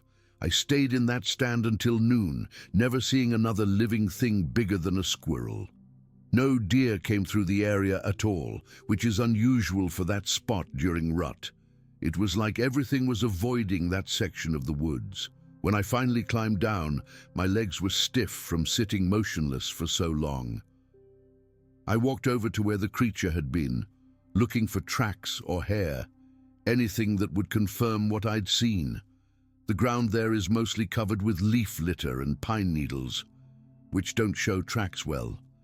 I found some broken branches and what might have been depressions in the ground, but nothing conclusive enough to photograph or show someone else. I've replayed that morning in my head countless times since then. I've hunted my whole life, taken deer, turkey, even the occasional black bear when I hunted up in Michigan. I know what's supposed to be in those woods. I can identify any animal native to Illinois by sight, sound, or track. What I saw that morning doesn't fit anything I know. My son hunts the same area occasionally. About a month before my encounter, he mentioned hearing strange sounds early in the morning and at dusk, sounds he described as whoops and what he thought might be wood knocks. He's 24, been hunting since he was 12, and not the type to make things up. At the time, I brushed it off, thinking maybe it was other hunters or unusual bird calls carrying through the bottomlands. Now, I'm not so sure. I didn't tell anyone about what I saw for almost 6 months. My wife noticed something was off when I came home that day. I was quiet, distracted. I told her I hadn't seen any deer and left it at that. I was afraid of sounding crazy. Eventually, I told my son, then my brother, who hunts with me sometimes. They believed me, which was a relief. My brother reminded me of stories his grandfather used to tell about wild men in the river bottoms back in the 30s and 40s. I've been back to that same stand a dozen times since then. Part of me hopes to see the creature again, to confirm I wasn't imagining things. Another part of me dreads the possibility. I've installed a trail camera nearby, but it's never captured anything unusual. Just deer, raccoons, coyotes, the usual suspects. I still hunt those bottomlands regularly. It's in my blood. But I don't hunt alone anymore, and I'm always aware of my surroundings in a way I wasn't before. My 30-06 stays within reach, though I'm not sure I'd shoot even if I saw that creature again. Something that elusive, that unknown, should probably stay that way. I've researched similar sightings since then. There are reports of similar creatures throughout the Midwest, particularly in river bottoms and remote wooded areas. Some people call them Bigfoot or Sasquatch. I don't know what to call what I saw. I just know it was real, it was there, and it doesn't fit into any category of wildlife I've studied or encountered in my 4 decades of hunting.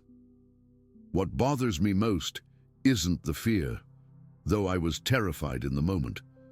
It's the uncertainty. If something like that can exist in woods I've known my entire life without being documented or understood, what else might be out there that we don't know about? The bottomlands don't feel quite as familiar to me anymore.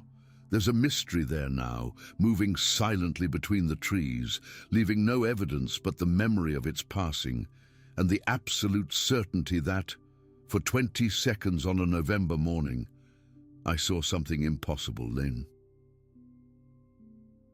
Story 14. I've debated for months whether to post this.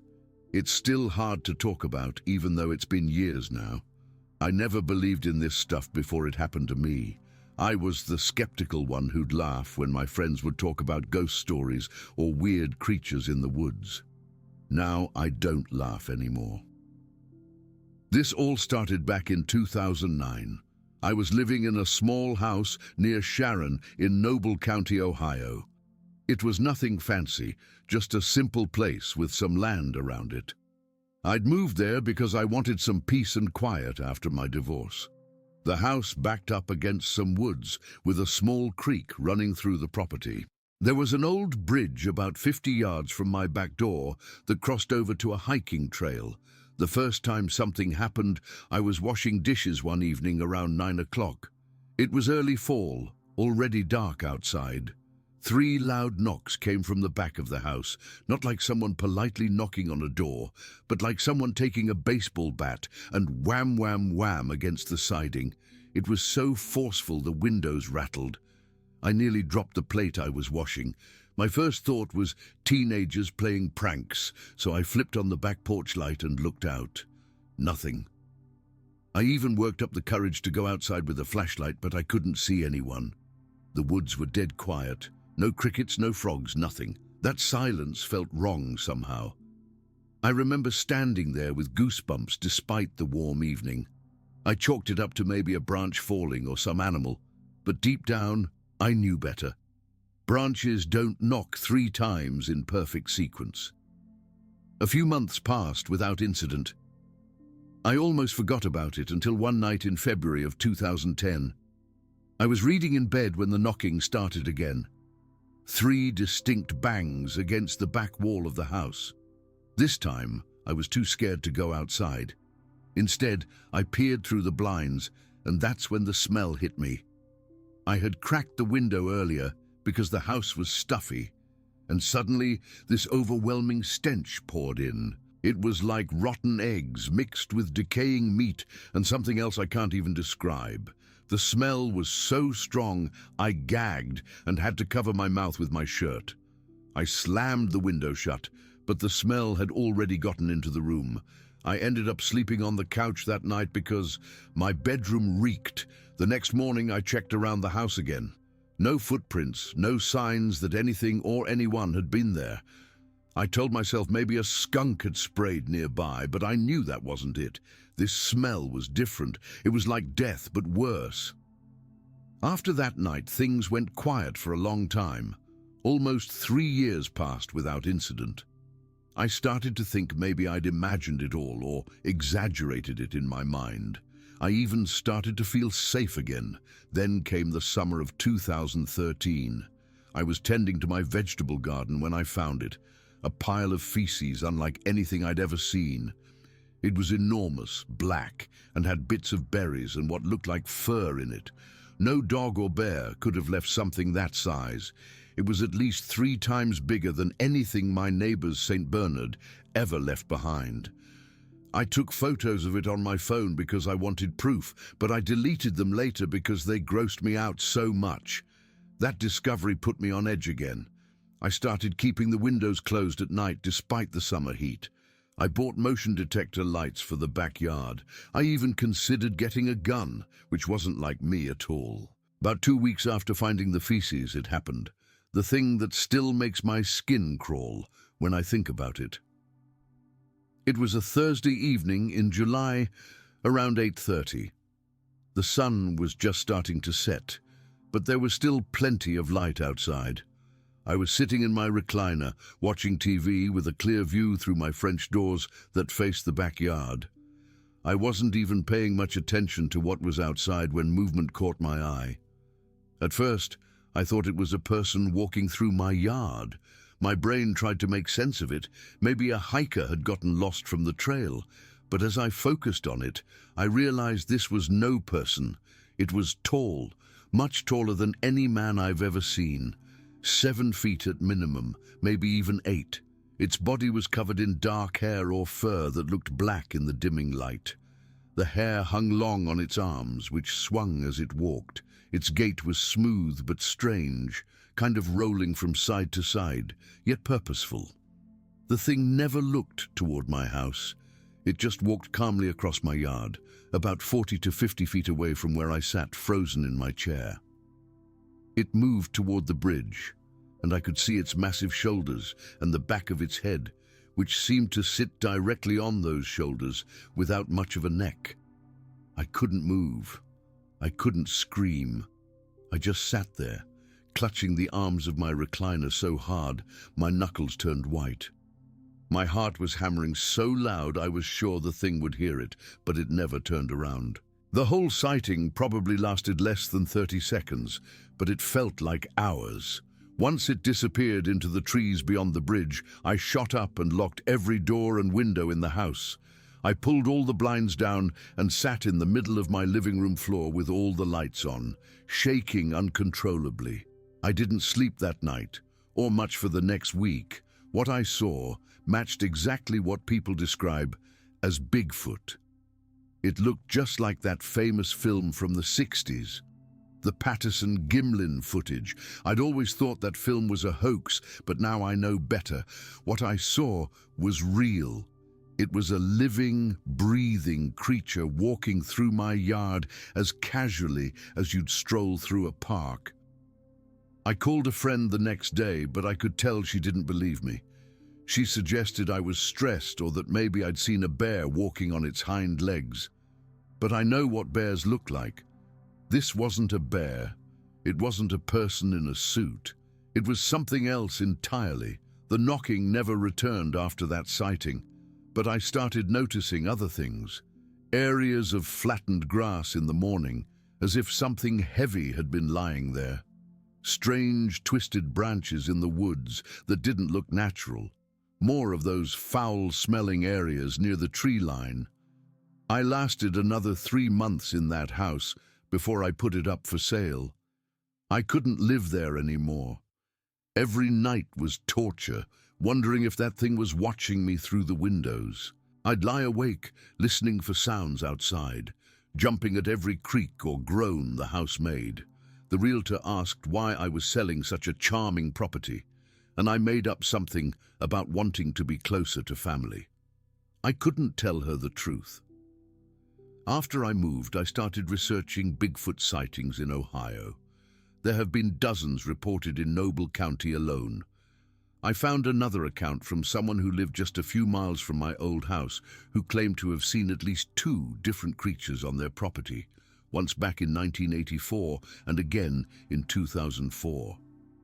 Their description matched what I saw.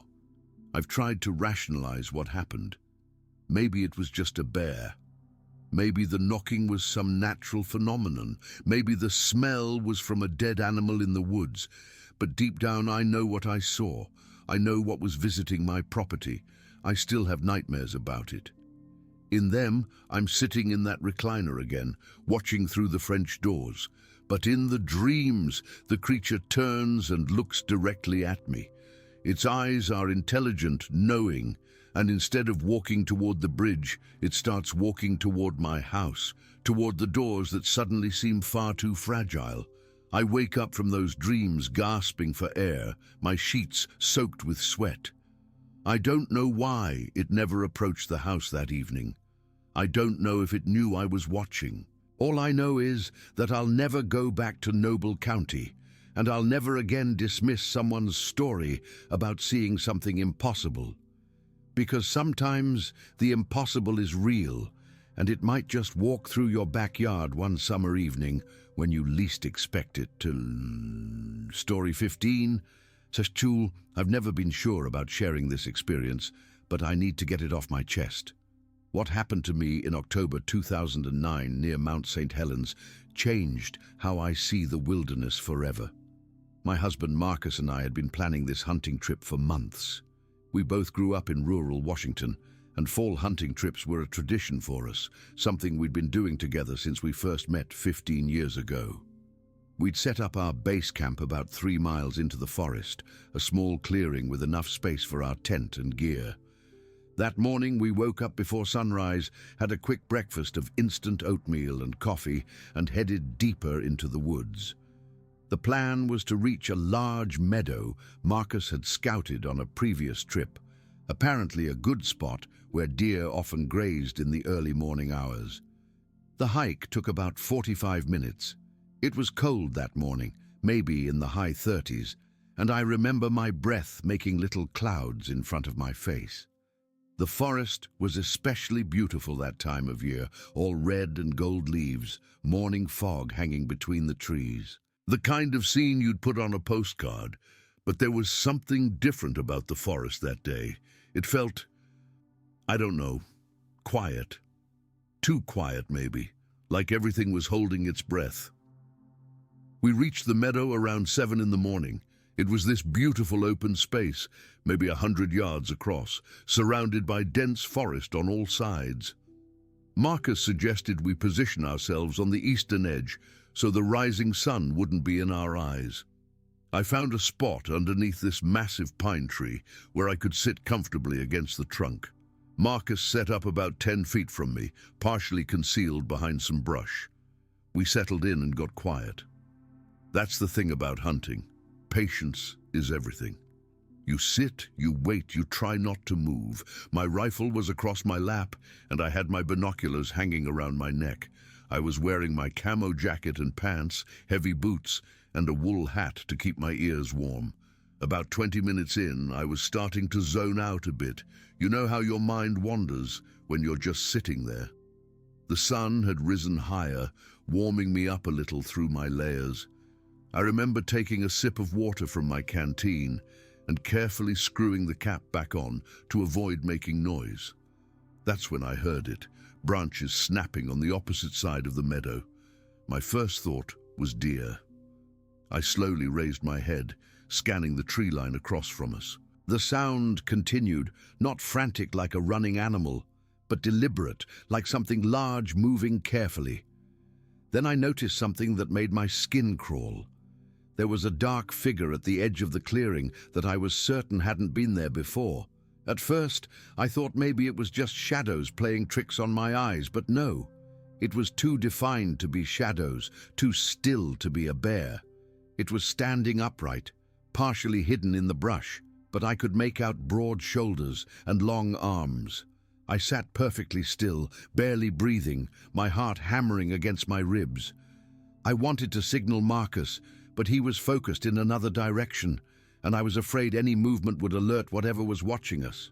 Slowly, I raised my binoculars. What I saw through those lenses has stayed with me ever since. I was looking directly at a face, a dark face with two yellowish eyes staring straight at me. Not animal eyes, not quite human either. There was intelligence there, awareness. It knew I was looking at it, and it was looking right back at me. The creature didn't move. I didn't move. For what felt like an eternity but was probably around 15 minutes, we just stared at each other across that meadow. I could see its chest rising and falling with breath. It was huge, at least 7 or 8 feet tall from what I could tell, with dark brown or black hair covering its body. The hair wasn't matted or tangled like you might expect from a wild animal. It looked almost maintained. The strangest part was that I didn't feel threatened. Terrified, yes, but not because it was acting aggressively. It was just watching me, studying me maybe, the same way I was studying it. Eventually the fear became too much. My hands were shaking, and I felt cold sweat running down my back despite the chilly air. I needed to leave. I slowly, carefully turned my head toward Marcus and made a subtle hand motion we'd agreed on years ago, our signal for "I'm leaving." He gave me a confused look and shrugged slightly, clearly not understanding my sudden desire to abort our hunting trip. He hadn't seen anything. The creature had approached from my side of the clearing, and Marcus had been facing away. I started packing up my things as quietly as possible, keeping my eyes on the figure across the meadow. It still hadn't moved, but I swear I could feel its gaze following my movements. When I stood up, moving very slowly, it shifted slightly, just a minor adjustment of its stance, but enough to let me know it was reacting to me. The walk back to camp was the longest of my life. I kept looking over my shoulder, half expecting to see it following me, but the trail behind me remained empty. Every snapping twig or rustling bush made me jump. I gripped my rifle so tightly my knuckles turned white, though I never actually raised it or took the safety off. When I finally reached our camp, I sat on a log by our fire pit, trying to calm down and process what I'd seen. Marcus returned about 2 hours later, clearly annoyed that I'd left without a better explanation. "What the hell, Eleanor?" he said as he dropped his pack. "Why did you take off like that?" I tried to explain what I'd seen, but even as the words came out, I could tell how it sounded. A giant, hairy, man-like creature just standing there watching me. Marcus listened, but I could see the skepticism in his eyes. "Probably just a bear," he said. "They can stand on their hind legs and in the shadows with your imagination going." But it wasn't a bear. I've seen plenty of bears in my life. This was something else entirely. The posture was wrong for a bear, too upright, too steady. The proportions were wrong, and those eyes, those knowing eyes. That night in our tent I couldn't sleep. Every sound from the forest around us made me tense up. What if it had followed us back? What if it was out there watching our camp? Marcus slept soundly beside me while I lay awake until dawn, replaying the encounter over and over in my mind. We cut our trip short and headed home the next day. Marcus was disappointed, but didn't argue much. I think he could tell how genuinely shaken I was, even if he didn't believe what I'd seen. In the weeks that followed, I couldn't stop thinking about it. I went online, started researching Sasquatch sightings in the Pacific Northwest.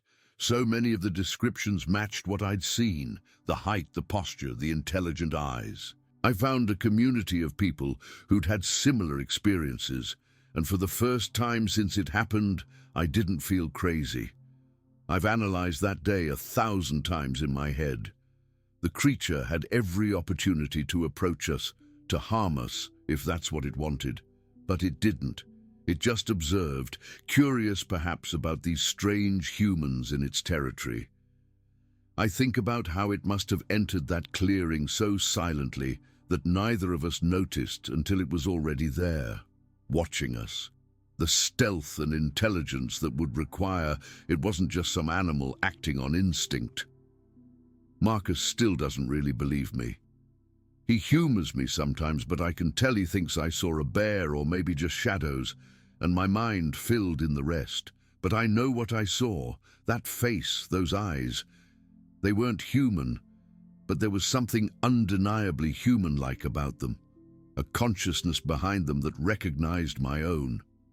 It's been 14 years now, and I've never gone back to that specific spot. We still go hunting, but I'm different in the woods now. More aware, always scanning the tree line, always feeling like I might be watched. Not in a threatening way, but in the way you feel when you know you're not alone. Sometimes I wonder if it recognized something in me too. If that's why it just watched rather than fled or approached. Was it as curious about me as I was about it? Did it go back to wherever it calls home and try to explain to others of its kind what it had seen that day? I don't talk about this much anymore. People either think you're crazy or they turn it into some kind of joke. But that day changed something fundamental in how I understand the world. There are things in our forests that we don't understand, that science hasn't catalogued or explained, things that have been there long before us, watching us encroach on their territory, staying hidden, staying safe. I don't need anyone to believe me. I know what I saw. Sometimes, when I'm alone in the woods now, I'll stop and just listen, wondering if it's out there somewhere, if it remembers me the way I remember it. And sometimes, when the forest gets too quiet, I just know, that I'm not alone out there. That's my story.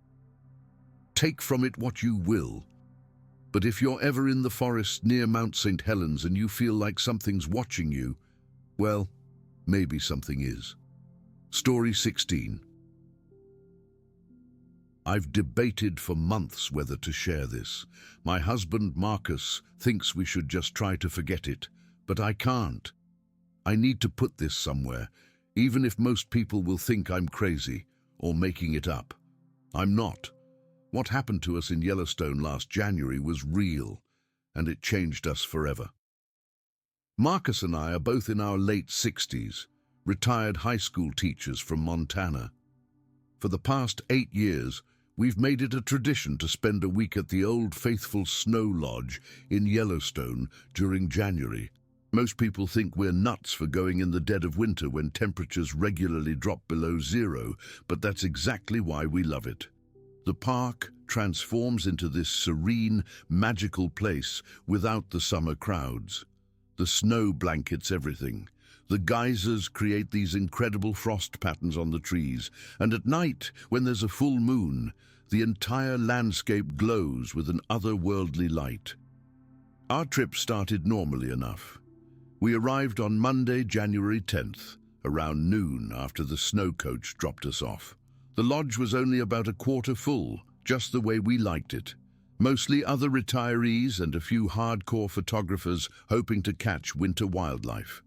We unpacked, had lunch, and Marcus wanted to nap before our evening walk to see Old Faithful erupt. I wasn't tired, so I sat in the chair by our window, reading and occasionally glancing out at the snow-covered trees. That's when I first noticed something odd. About 50 yards from our window, where the tree line starts, I saw what looked like dark shapes moving between the pines. At first, I assumed it was bison. They're common around Old Faithful, even in winter. But these shapes seemed to move differently, more deliberately. They stayed in the shadows and appeared taller than bison. I watched for maybe 5 minutes before they disappeared deeper into the forest. I almost woke Marcus, but decided against it. What would I even say? That I saw some weird shadows? I convinced myself it was probably just wildlife and the strange winter light playing tricks on my eyes. Later that evening, around 5:30 p.m., Marcus and I bundled up and walked the short distance to the viewing area for Old Faithful. It was already dark, with temperature hovering around -15 degrees.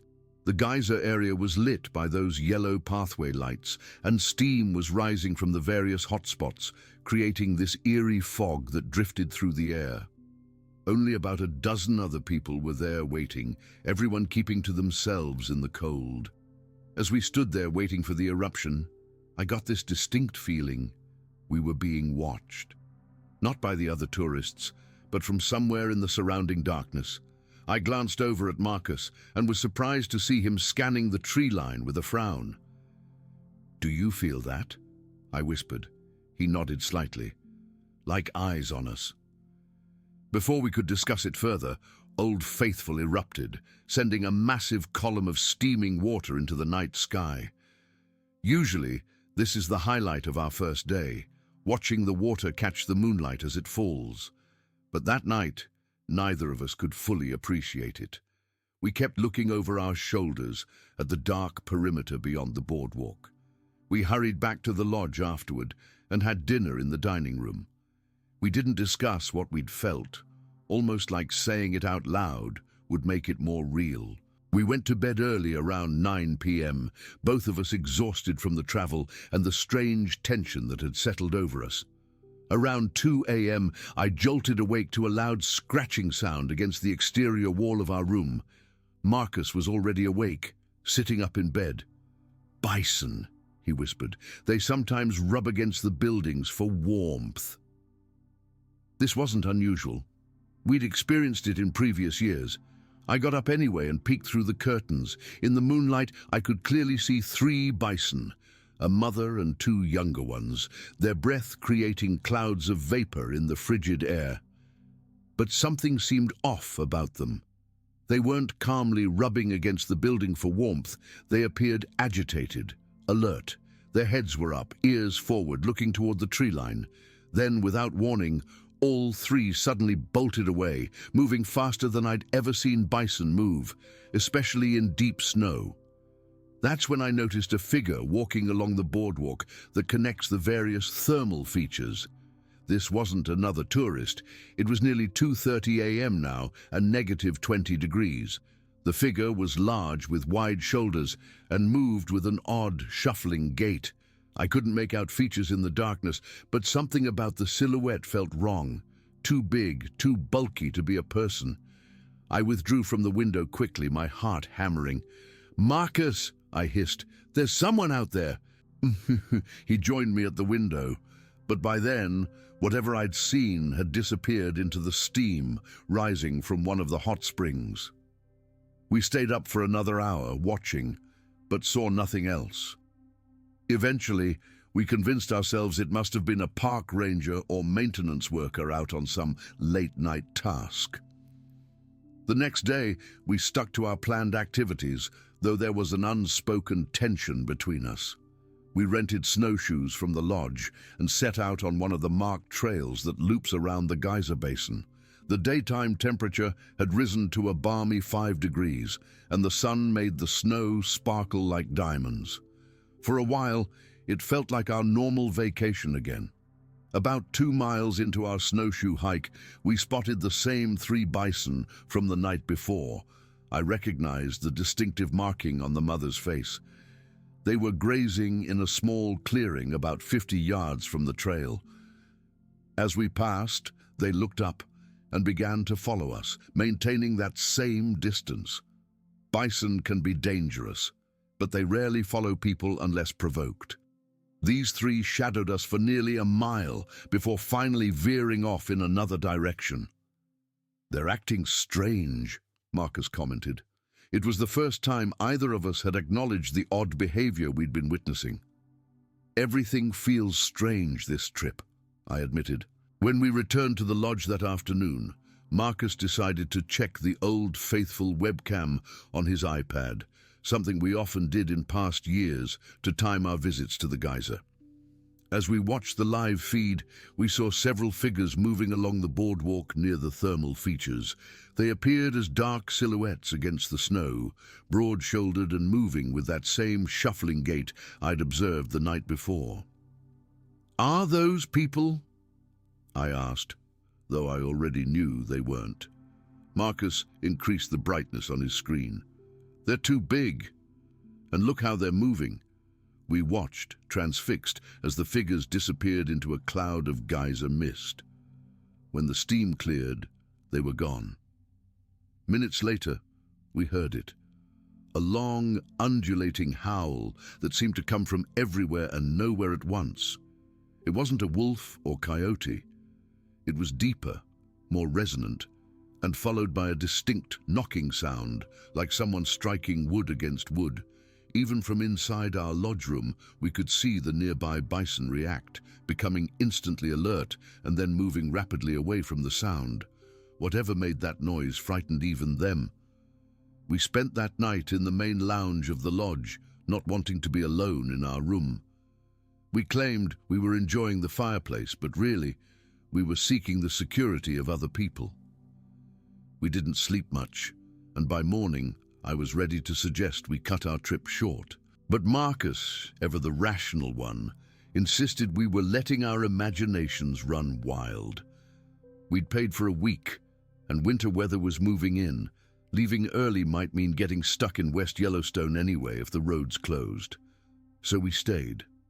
The third day of our trip, Wednesday, we decided to hike to Solitary Geyser, which is about a mile from Old Faithful along a maintained winter trail.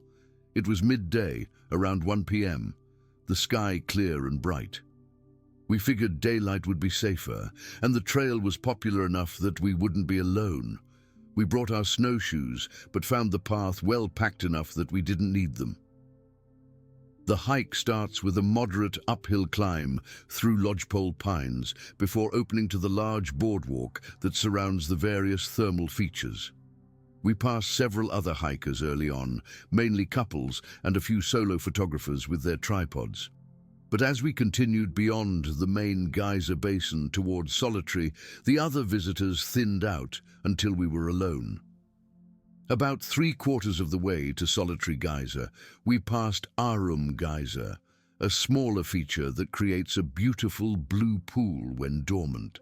As we approached, we heard voices. Not human voices, but something like a cross between grunting and deep guttural speech. We slowed our pace, thinking maybe it was a group of tourists around the bend. That's when we saw them.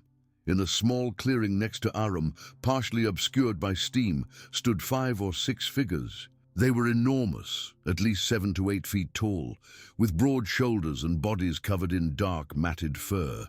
Their faces were flat with pronounced brow ridges, somewhere between human and ape, but distinctly neither.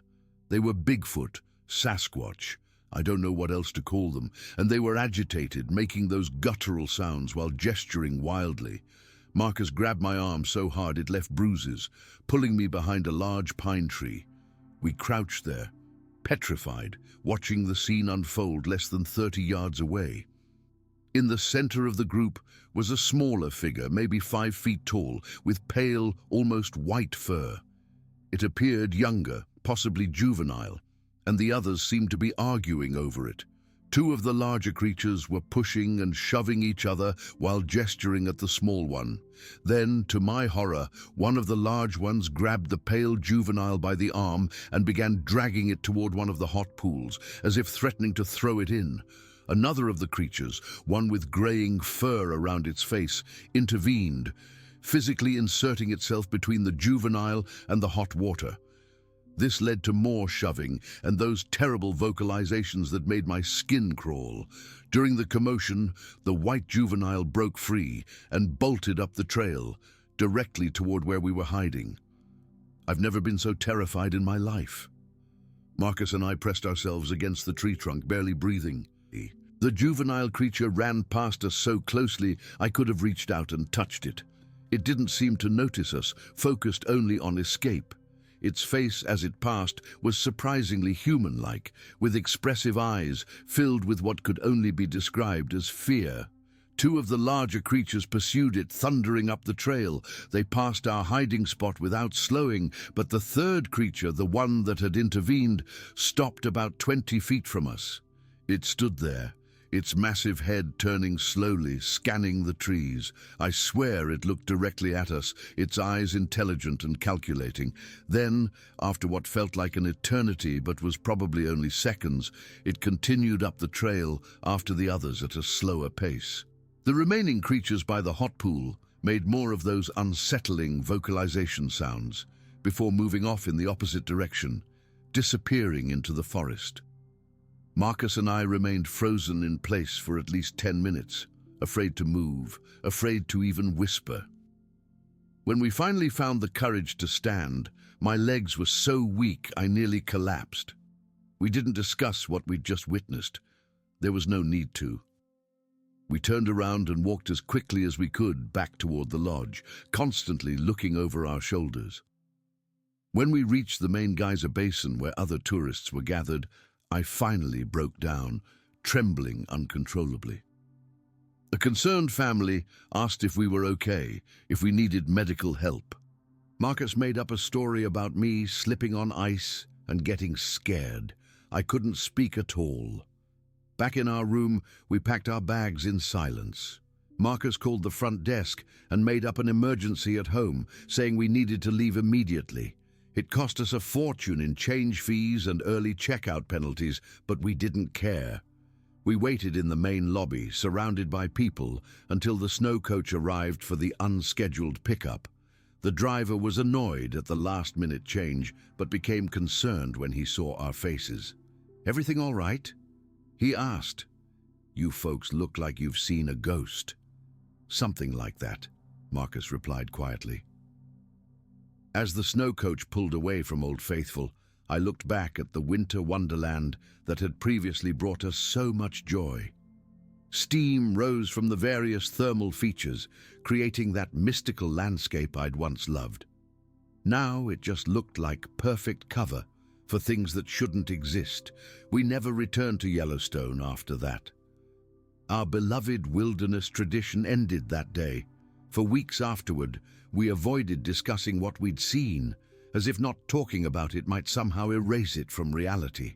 When our friends asked about our trip being cut short, we blamed it on me getting sick. We even distanced ourselves from a new couple we'd been becoming friends with. Their enthusiasm for national parks and wildlife viewing was too painful a reminder. It's been 11 months now. I still have nightmares about those creatures, especially the way they fought over that juvenile. What were they going to do with it? Was it some kind of punishment? And what about the white one? Why was it different? I find myself obsessively researching, trying to understand what we saw. There are reports of Bigfoot all over the country, but very few mention white ones or groups this large. I wonder how many of them live in Yellowstone, protected by the vast wilderness and the extreme weather that keeps people away most of the year. More than anything, I wonder how many other visitors have had experiences like ours, but were too afraid or embarrassed to report them. How many people cut their Yellowstone trips short, making up excuses about family emergencies or sudden illnesses, when really they've glimpsed something in the trees or heard those unnatural sounds in the night. I don't expect anyone to believe this account. I wouldn't have believed it myself before it happened to me, but it's true. And now, whenever I see advertisements for Yellowstone with its geysers and wildlife and pristine winter landscapes, all I can think about are those massive figures moving through the steam, arguing in their guttural language, and those intelligent eyes that seem to look right through me, knowing I was there all along. Story 17, Sioux. It was the second Saturday in November. Perfect weather for coon hunting. Cool but not freezing. Around 45 degrees with a slight breeze that would carry scent well. Tyler and I had been planning this hunt for weeks, since our schedules rarely lined up these days. I work construction over in Springfield, while Tyler's got that job at the lumber mill that keeps him on weird shifts. We loaded up my old Ford F-150 around 4 in the afternoon. Our 4 dogs were beyond excited, jumping around in their kennels in the truck bed. We had Blue and Duke, our veterans, Blue being a coonhound mix we've had for 9 years, and Duke, a blue tick that's been with us since he was a pup, now 7 years old. Then there were the younger ones still learning the ropes. Sadie, a red-bone female just under 2 years, and Riggs, our walker that's still technically a pup at 9 months, but showing real promise. The spot we headed to was about an hour's drive from my place, deep in the Ozarks, where we've hunted probably 100 times before. It's remote. We're talking a 40-minute drive on Forest Service roads after you leave the asphalt. We've got permission from an old family friend who owns several hundred acres out there that backs up to thousands of acres of public land.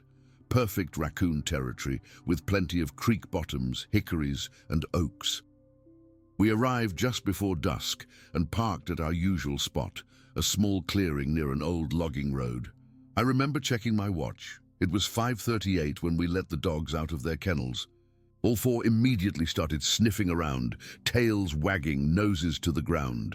Tyler slipped their tracking collars on, and I double-checked the handheld GPS to make sure all 4 were showing up. Technology's a godsend for coon hunting. Gone are the days when you'd lose a dog and spend half the night hollering for it. All set, I told Tyler as I slipped the GPS into my jacket pocket. Dogs are looking eager tonight. We grabbed our gear, headlamps, packs with water and some snacks, and our rifles. I had my Marlin Dot 22, and Tyler carried his Ruger 10-22. Standard coon hunting rifles, nothing fancy. We weren't expecting trouble of any kind, just the usual routine of following the dogs, maybe bagging a couple of raccoons, and heading home with some good stories. The first hour went exactly as planned. The dogs picked up a trail about 15 minutes in, and we followed the sound of their barking and the GPS tracker through the familiar terrain. Blue and Duke were leading as usual, with the younger dogs following their lead. We moved at a steady pace through the forest, our headlamps carving paths through the darkness. Around 7:15, the dogs treed their first coon of the night. Standard procedure. We caught up, shined our lights up the tree, spotted the raccoon, and Tyler made a clean shot. 1 raccoon in the bag, and the dogs were praised for their good work, especially Sadie, who was really starting to show promise. We continued deeper into the woods, following a creek bottom that narrowed into a ravine. The terrain was getting rougher, but nothing we hadn't navigated before. The dogs were about 100 yards ahead according to the GPS, moving steadily. Their barking was the normal, excited kind that told us they were on another trail. That's when everything changed. It was about 8:30 when the dogs' barking suddenly shifted. I've been hunting with dogs my entire life. My daddy put me in the woods with a hound when I was 6 years old, and I know every sound a hunting dog makes. This wasn't the excited, I'm on a trail bark or the triumphant, I've got it treed bark. This was something I'd only heard a few times before. Pure alarm, fear, a warning. Tyler heard it too. "What the hell's got into them?" he asked, picking up his pace. The barking grew more frantic, higher pitched. Then Blue started howling, not the baying howl of a coon dog on a hot trail, but the mournful, scared howl of a dog in serious trouble. Duke joined in, and then I heard Sadie yelp sharply, like she'd been hurt or scared beyond belief. We started running toward them, our headlamps bobbing wildly, branches whipping at our faces. The GPS showed them bunched together about 80 yards ahead in a small clearing near the base of a ridge. And then, all at once, the barking stopped. Complete silence fell over the forest. No barking, no howling, nothing. Just our own heavy breathing as we pushed through the underbrush. "Blue! Duke!" Tyler called out, his voice echoing through the trees. No response. I pulled out the GPS, thinking maybe they'd moved on, but the screen showed all 4 dogs still in the same spot, not moving. We were about 50 yards away now. That's when we heard it, a sound I'll never forget as long as I live. Something massive was moving through the forest ahead of us, not the light pattering of raccoon feet or even the heavy steps of a deer. This was something crushing underbrush, snapping branches as thick as my wrist, moving with purpose. "Bear?" Tyler whispered, raising his rifle. I shook my head. We both knew it wasn't a bear. Bears make a particular kind of noise when they move. This was different, more deliberate, almost methodical. and it was heading away from where our dogs were supposed to be. We approached the clearing slowly now, rifles ready. Our headlamps cut through the darkness to reveal a scene that made no sense. The ground was torn up, leaves and dirt scattered everywhere, like there had been a serious struggle. Small saplings were broken off at chest height, but the dogs, all 4 dogs, were gone. "Blue! Duke! Sadie! Riggs!" we both called, our voices getting desperate. I checked the GPS again. According to the screen, all 4 dogs should have been right where we were standing, but there was nothing. No dogs, no collars, nothing. Just disturbed earth and broken vegetation. "This ain't right," Tyler muttered, shining his light in a wide arc around the clearing. "Something's very wrong here." That's when I spotted the first footprint. It was pressed into a patch of soft mud near the edge of the clearing, where the ground sloped toward the creek. At first, I thought it might be from a bear standing on its hind legs, but one look told me it wasn't. The print was distinctly foot-shaped. 5 toes, a pronounced arch, a defined heel. But the size... Jesus, the size of it. It had to be 18 inches long and at least 8 inches wide at the ball of the foot. And it was deep, pressed a good 2 inches into the mud. "Tyler," I said, my voice barely above a whisper, "look at this." He came over, and I saw his face go pale in the glow of our headlamps. "What the hell made that?" he asked, but I think we both already knew. We just couldn't bring ourselves to say it out loud. We found a second print, then a third, leading away from the clearing toward the ridge. The stride length between them was enormous, at least 5 feet apart. Whatever made these was huge, heavy, and moved like a human on 2 legs. Against every instinct telling me to turn back, we decided to follow the tracks. Our dogs were missing, and as crazy as it sounds, we weren't about to abandon them. The tracks led up toward the ridge, becoming harder to spot as the ground grew rockier. We moved carefully, our headlamps sweeping back and forth, ears straining for any sound. The silence was what got to me the most. The forest should never be this quiet. No owls, no insects, nothing rustling in the underbrush. It was like every living thing was holding its breath. We'd traveled about 100 yards up the slope when Tyler grabbed my arm, stopping me in my tracks. He slowly raised his hand and pointed ahead. At first, I didn't see anything. Then I noticed what had caught his attention, a dark shape standing between 2 large oak trees about 50 yards ahead of us, just at the edge of where our headlamps could reach. It was hard to make out details, but what I did see was enough to make my blood run cold. The figure was massive, far taller than any man I've ever seen. It had to be at least 8 feet tall, maybe more, with broad shoulders and long arms. It was covered in what appeared to be dark, thick hair. But what struck me most was how it was standing, perfectly still, perfectly upright like a human, watching us for what felt like an eternity, but was probably only seconds. None of us moved. Not me, not Tyler, not the thing standing in the darkness. I could hear my brother's breathing beside me, shallow and fast. My own heart was pounding so hard I thought it might burst from my chest. The creature shifted slightly, and that's when I realized we were downwind from it. It couldn't smell us, but it could see our lights. As if reading my thoughts, the figure suddenly turned, and with shocking silence, for something so large, it disappeared into the dense forest. "Did you see that?" Tyler's voice was shaking. "Tell me you saw that." I nodded, unable to form words for a moment. "We need to get the hell out of here," I finally managed to say. "But the dogs..." "The dogs are gone, Tyler." I cut him off. "Whatever that thing is, it's got our dogs."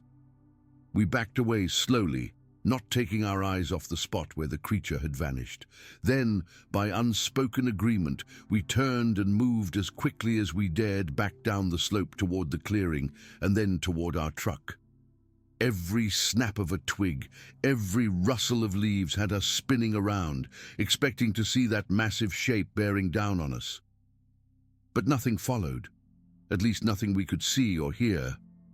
The walk back to the truck felt like it took hours, though it couldn't have been more than 40 minutes. We moved fast, barely speaking, except to warn each other about obstacles in our path. When the truck finally came into view, we broke into a run, not stopping until we'd thrown ourselves inside and locked the doors. I started the engine with shaking hands, turned the truck around, and drove faster than was safe on those narrow forest roads. Neither of us spoke for a long time. "The GPS," Tyler finally said, as we hit the main highway. "Check the GPS again." I pulled it out, but I already knew what it would show. Nothing. No signal from any of our 4 dogs. It was like they had completely vanished from the face of the earth. We debated going to the sheriff, but quickly realized how it would sound. Our dogs disappeared, and we saw a giant hairy man in the woods. We'd been laughed out of the station, or worse, suspected of being drunk or high while handling firearms. We went back the next day in broad daylight with 2 of our cousins. Found the clearing again, found some of the tracks, though they weren't as clear in the daylight. The others were skeptical until we showed them the broken saplings. Snapped off clean at about 7 feet up, way too high for a bear standing on its hind legs. We searched for hours, but found no sign of the dogs. No collars, no blood, nothing. 3 months later, and I still wake up in a cold sweat, seeing that silhouette standing between the trees. Tyler and I have told only a few people. Close family members who wouldn't think we were crazy. Most of them suggested bear, but we know what we saw. It was no bear. I've been hunting my whole life in those mountains. Never believed in any of that Bigfoot nonsense before. But I know what I saw, and I know something in those woods took our dogs. Something that walks on 2 legs, stands over 8 feet tall, and can move with unnatural silence through dense forest. I haven't been back to that spot since. Not sure I ever will. The hardest part is not knowing what happened to Blue, Duke, Sadie, and Riggs. They were good dogs. The best dogs, but whatever's out there in the Ozark Mountains, it's not something dogs or men should mess with. And it's still out there, watching and waiting in the deep woods. Story 18. I've been sitting on this experience for decades now, but after seeing some of your posts, I finally feel like maybe I won't be completely ridiculed for sharing what happened to me. Even now, nearly 70 years later, I can close my eyes and see every detail like it happened yesterday.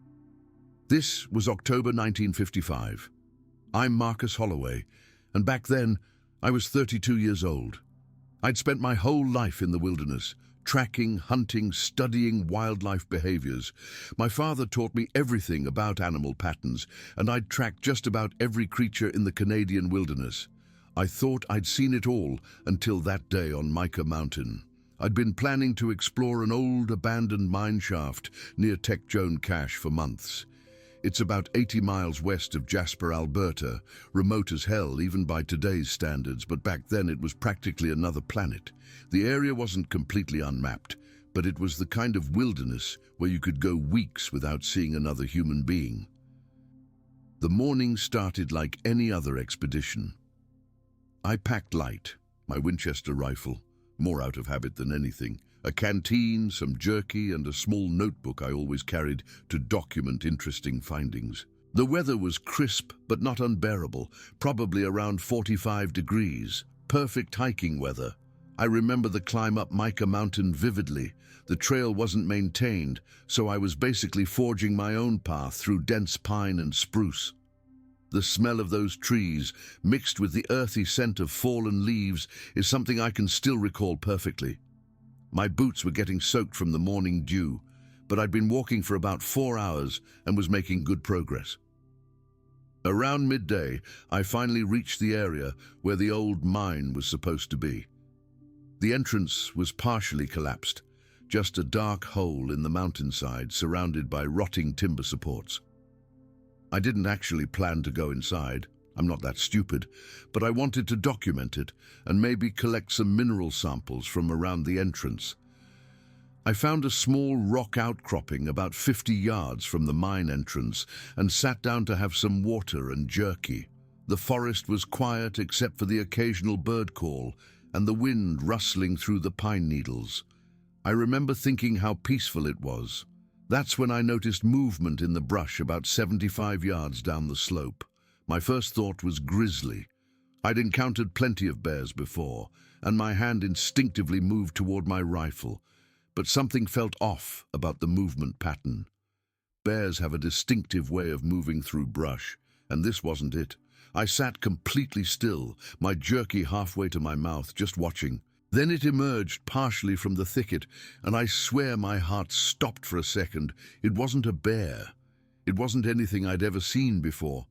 At first glance, it looked almost human, but wrong. It stood upright, probably around 6 feet tall, but much broader and heavier than any person I'd ever seen. I'd guess around 300 pounds, but it was solid, not fat. The entire body was covered in dark brown hair, thick and matted in some places. The hair had silver tips that caught the sunlight when it moved. I realized I was holding my breath and had to force myself to breathe normally. My mind was racing, trying to categorize what I was seeing. A bear standing on its hind legs? No, the proportions were all wrong. Some kind of ape? There aren't any native to North America. The creature moved with purpose, seemingly unaware of my presence. It was clearly female, I could tell from certain anatomical features, but its torso didn't have the curves you'd expect. It was more primitive looking, I guess you could say, powerful. The shoulders were incredibly broad, and its arms hung lower than a human's would, almost reaching mid-thigh. I stayed frozen on that rock, afraid that any movement would send it bolting off into the forest. Part of me wanted it to run. I was terrified, but the scientist in me was absolutely captivated. I'd heard the Sasquatch legends, of course. Everyone in British Columbia has, but I'd always dismissed them as campfire tales. The creature moved closer to my position, still apparently unaware of me. It was now only about 20 feet away, partially obscured by some low pine branches. It squatted down in a way that seemed unnervingly human and began pulling branches toward itself. I could see its hands clearly now. They were like oversized human hands, with opposable thumbs, but the fingers were thicker and the palms broader. The nails were more like blunt claws, dark-colored and thick. What struck me was how methodical it was. It stripped leaves from the branches and ate them with careful, deliberate movements. I could see its teeth when it opened its mouth, surprisingly white and even, not what you'd expect from a wild creature. The incisors were larger than human teeth, but not dramatically so. I had a perfect view of its face now. The nose was broad and flat, almost like a gorilla's, but smaller. Its lips protruded slightly, as did its chin. The eyes were small and dark, reminding me of a black bear's eyes, but with a different quality to them. There was something behind them that bears don't have. Intelligence, awareness. The creature's head shape was distinctive, higher at the back than the front, with a slight ridge running from front to back. The hair on its head was the same as the body, dark brown with those silver-tipped strands, but slightly longer. The rest of the body had short, dense hair covering it, though less on the face, palms, and what I could see of its feet. I must have been watching for 15 minutes, barely breathing, when everything changed. The wind shifted, I felt it on my face, and in that instant I knew what was about to happen. The creature's head snapped up, nostrils flaring. It had caught my scent. For a moment it just froze, head partially turned in my direction, clearly processing the new information. Then, slowly, it turned fully toward me and stared directly through the brush between us. I've never experienced anything like that moment. Our eyes locked, and I felt something I can't properly explain. A connection, a recognition of some kind. Not recognition like it knew me personally, but like two intelligent species acknowledging each other's existence. There was surprise in those eyes, definitely, but not fear. Not initially. For what felt like an eternity, but was probably only seconds, we just stared at each other. I didn't move. I barely breathed. My rifle lay uselessly at my side. I couldn't have reached for it if I wanted to. I was completely transfixed. Then the creature made a sound, a soft, huffing noise, and slowly, deliberately, stood up to its full height. Standing upright, it was even more impressive. Its chest expanded as it took a deep breath, still holding my gaze. Then it took a step backward, then another. It never turned its back to me, just kept those dark eyes locked on mine as it retreated. There was no panic in its movements, just caution and something that looked almost like curiosity. I had the most bizarre thought in that moment. I could shoot it. I could kill this creature and bring back proof of what I'd seen. My name would be in scientific journals. Museums would display the body. I'd be famous. But I couldn't. Looking into those eyes, seeing the clear intelligence there, it would have been like murder. I let my hand move away from my rifle, making a small, deliberate gesture to show I meant no harm. The creature paused, its head tilting slightly as if trying to understand my action. Then it made the most extraordinary sound. It's hard to describe even now. It was like a cross between a laugh and speech, a vocalization that had clear structure but wasn't any language I recognized. That sound has haunted my dreams for decades. Then it turned and walked away, disappearing into the pines with shocking speed and silence for something so large.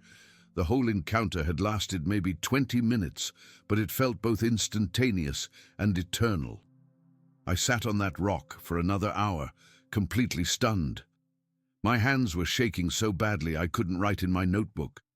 I kept expecting it to return, but the forest remained silent except for the normal sounds of birds and wind. Eventually, I worked up the courage to move. I approached the area where the creature had been sitting. The ground was disturbed, branches broken, and vegetation crushed. In the soft earth I could see footprints, not clear ones, just depressions really, but they were unmistakably foot-shaped and much larger than my own boots. I found what I believe were its droppings nearby, vegetable matter mostly, supporting my observation of it eating leaves. What struck me was the absence of anything man-made in the area. No fire pit, no tools, no structures of any kind. If this was Sasquatch, it wasn't using technology in any way I could recognize. About 50 yards farther into the forest, I discovered what appeared to be a rudimentary sleeping area. Just a depression in the ground with some pine boughs arranged in it. The surrounding vegetation was disturbed in a way that suggested the creature had been in the area for some time. By this point, the sun was starting to lower, and I knew I needed to head back down the mountain. The thought of being in those woods after dark, knowing what was out there, was more than I could handle. The hike down was a blur. I kept looking over my shoulder, feeling watched the entire time. Every sound in the forest made me jump. I made it back to my truck just as darkness was falling, and I sat there with the engine running for a long time, trying to process what I'd seen. Here's the thing. I never told anyone the full story until now. Who would believe me? I mentioned seeing something strange to a couple of close friends over the years, but I always downplayed it. The few times I hinted at what I'd really seen, I got exactly the reactions you'd expect: skepticism, concern, or worst of all, the patronizing nod that says, "Sure you did, buddy." But I know what I saw that day. It wasn't a bear. It wasn't a man in a suit.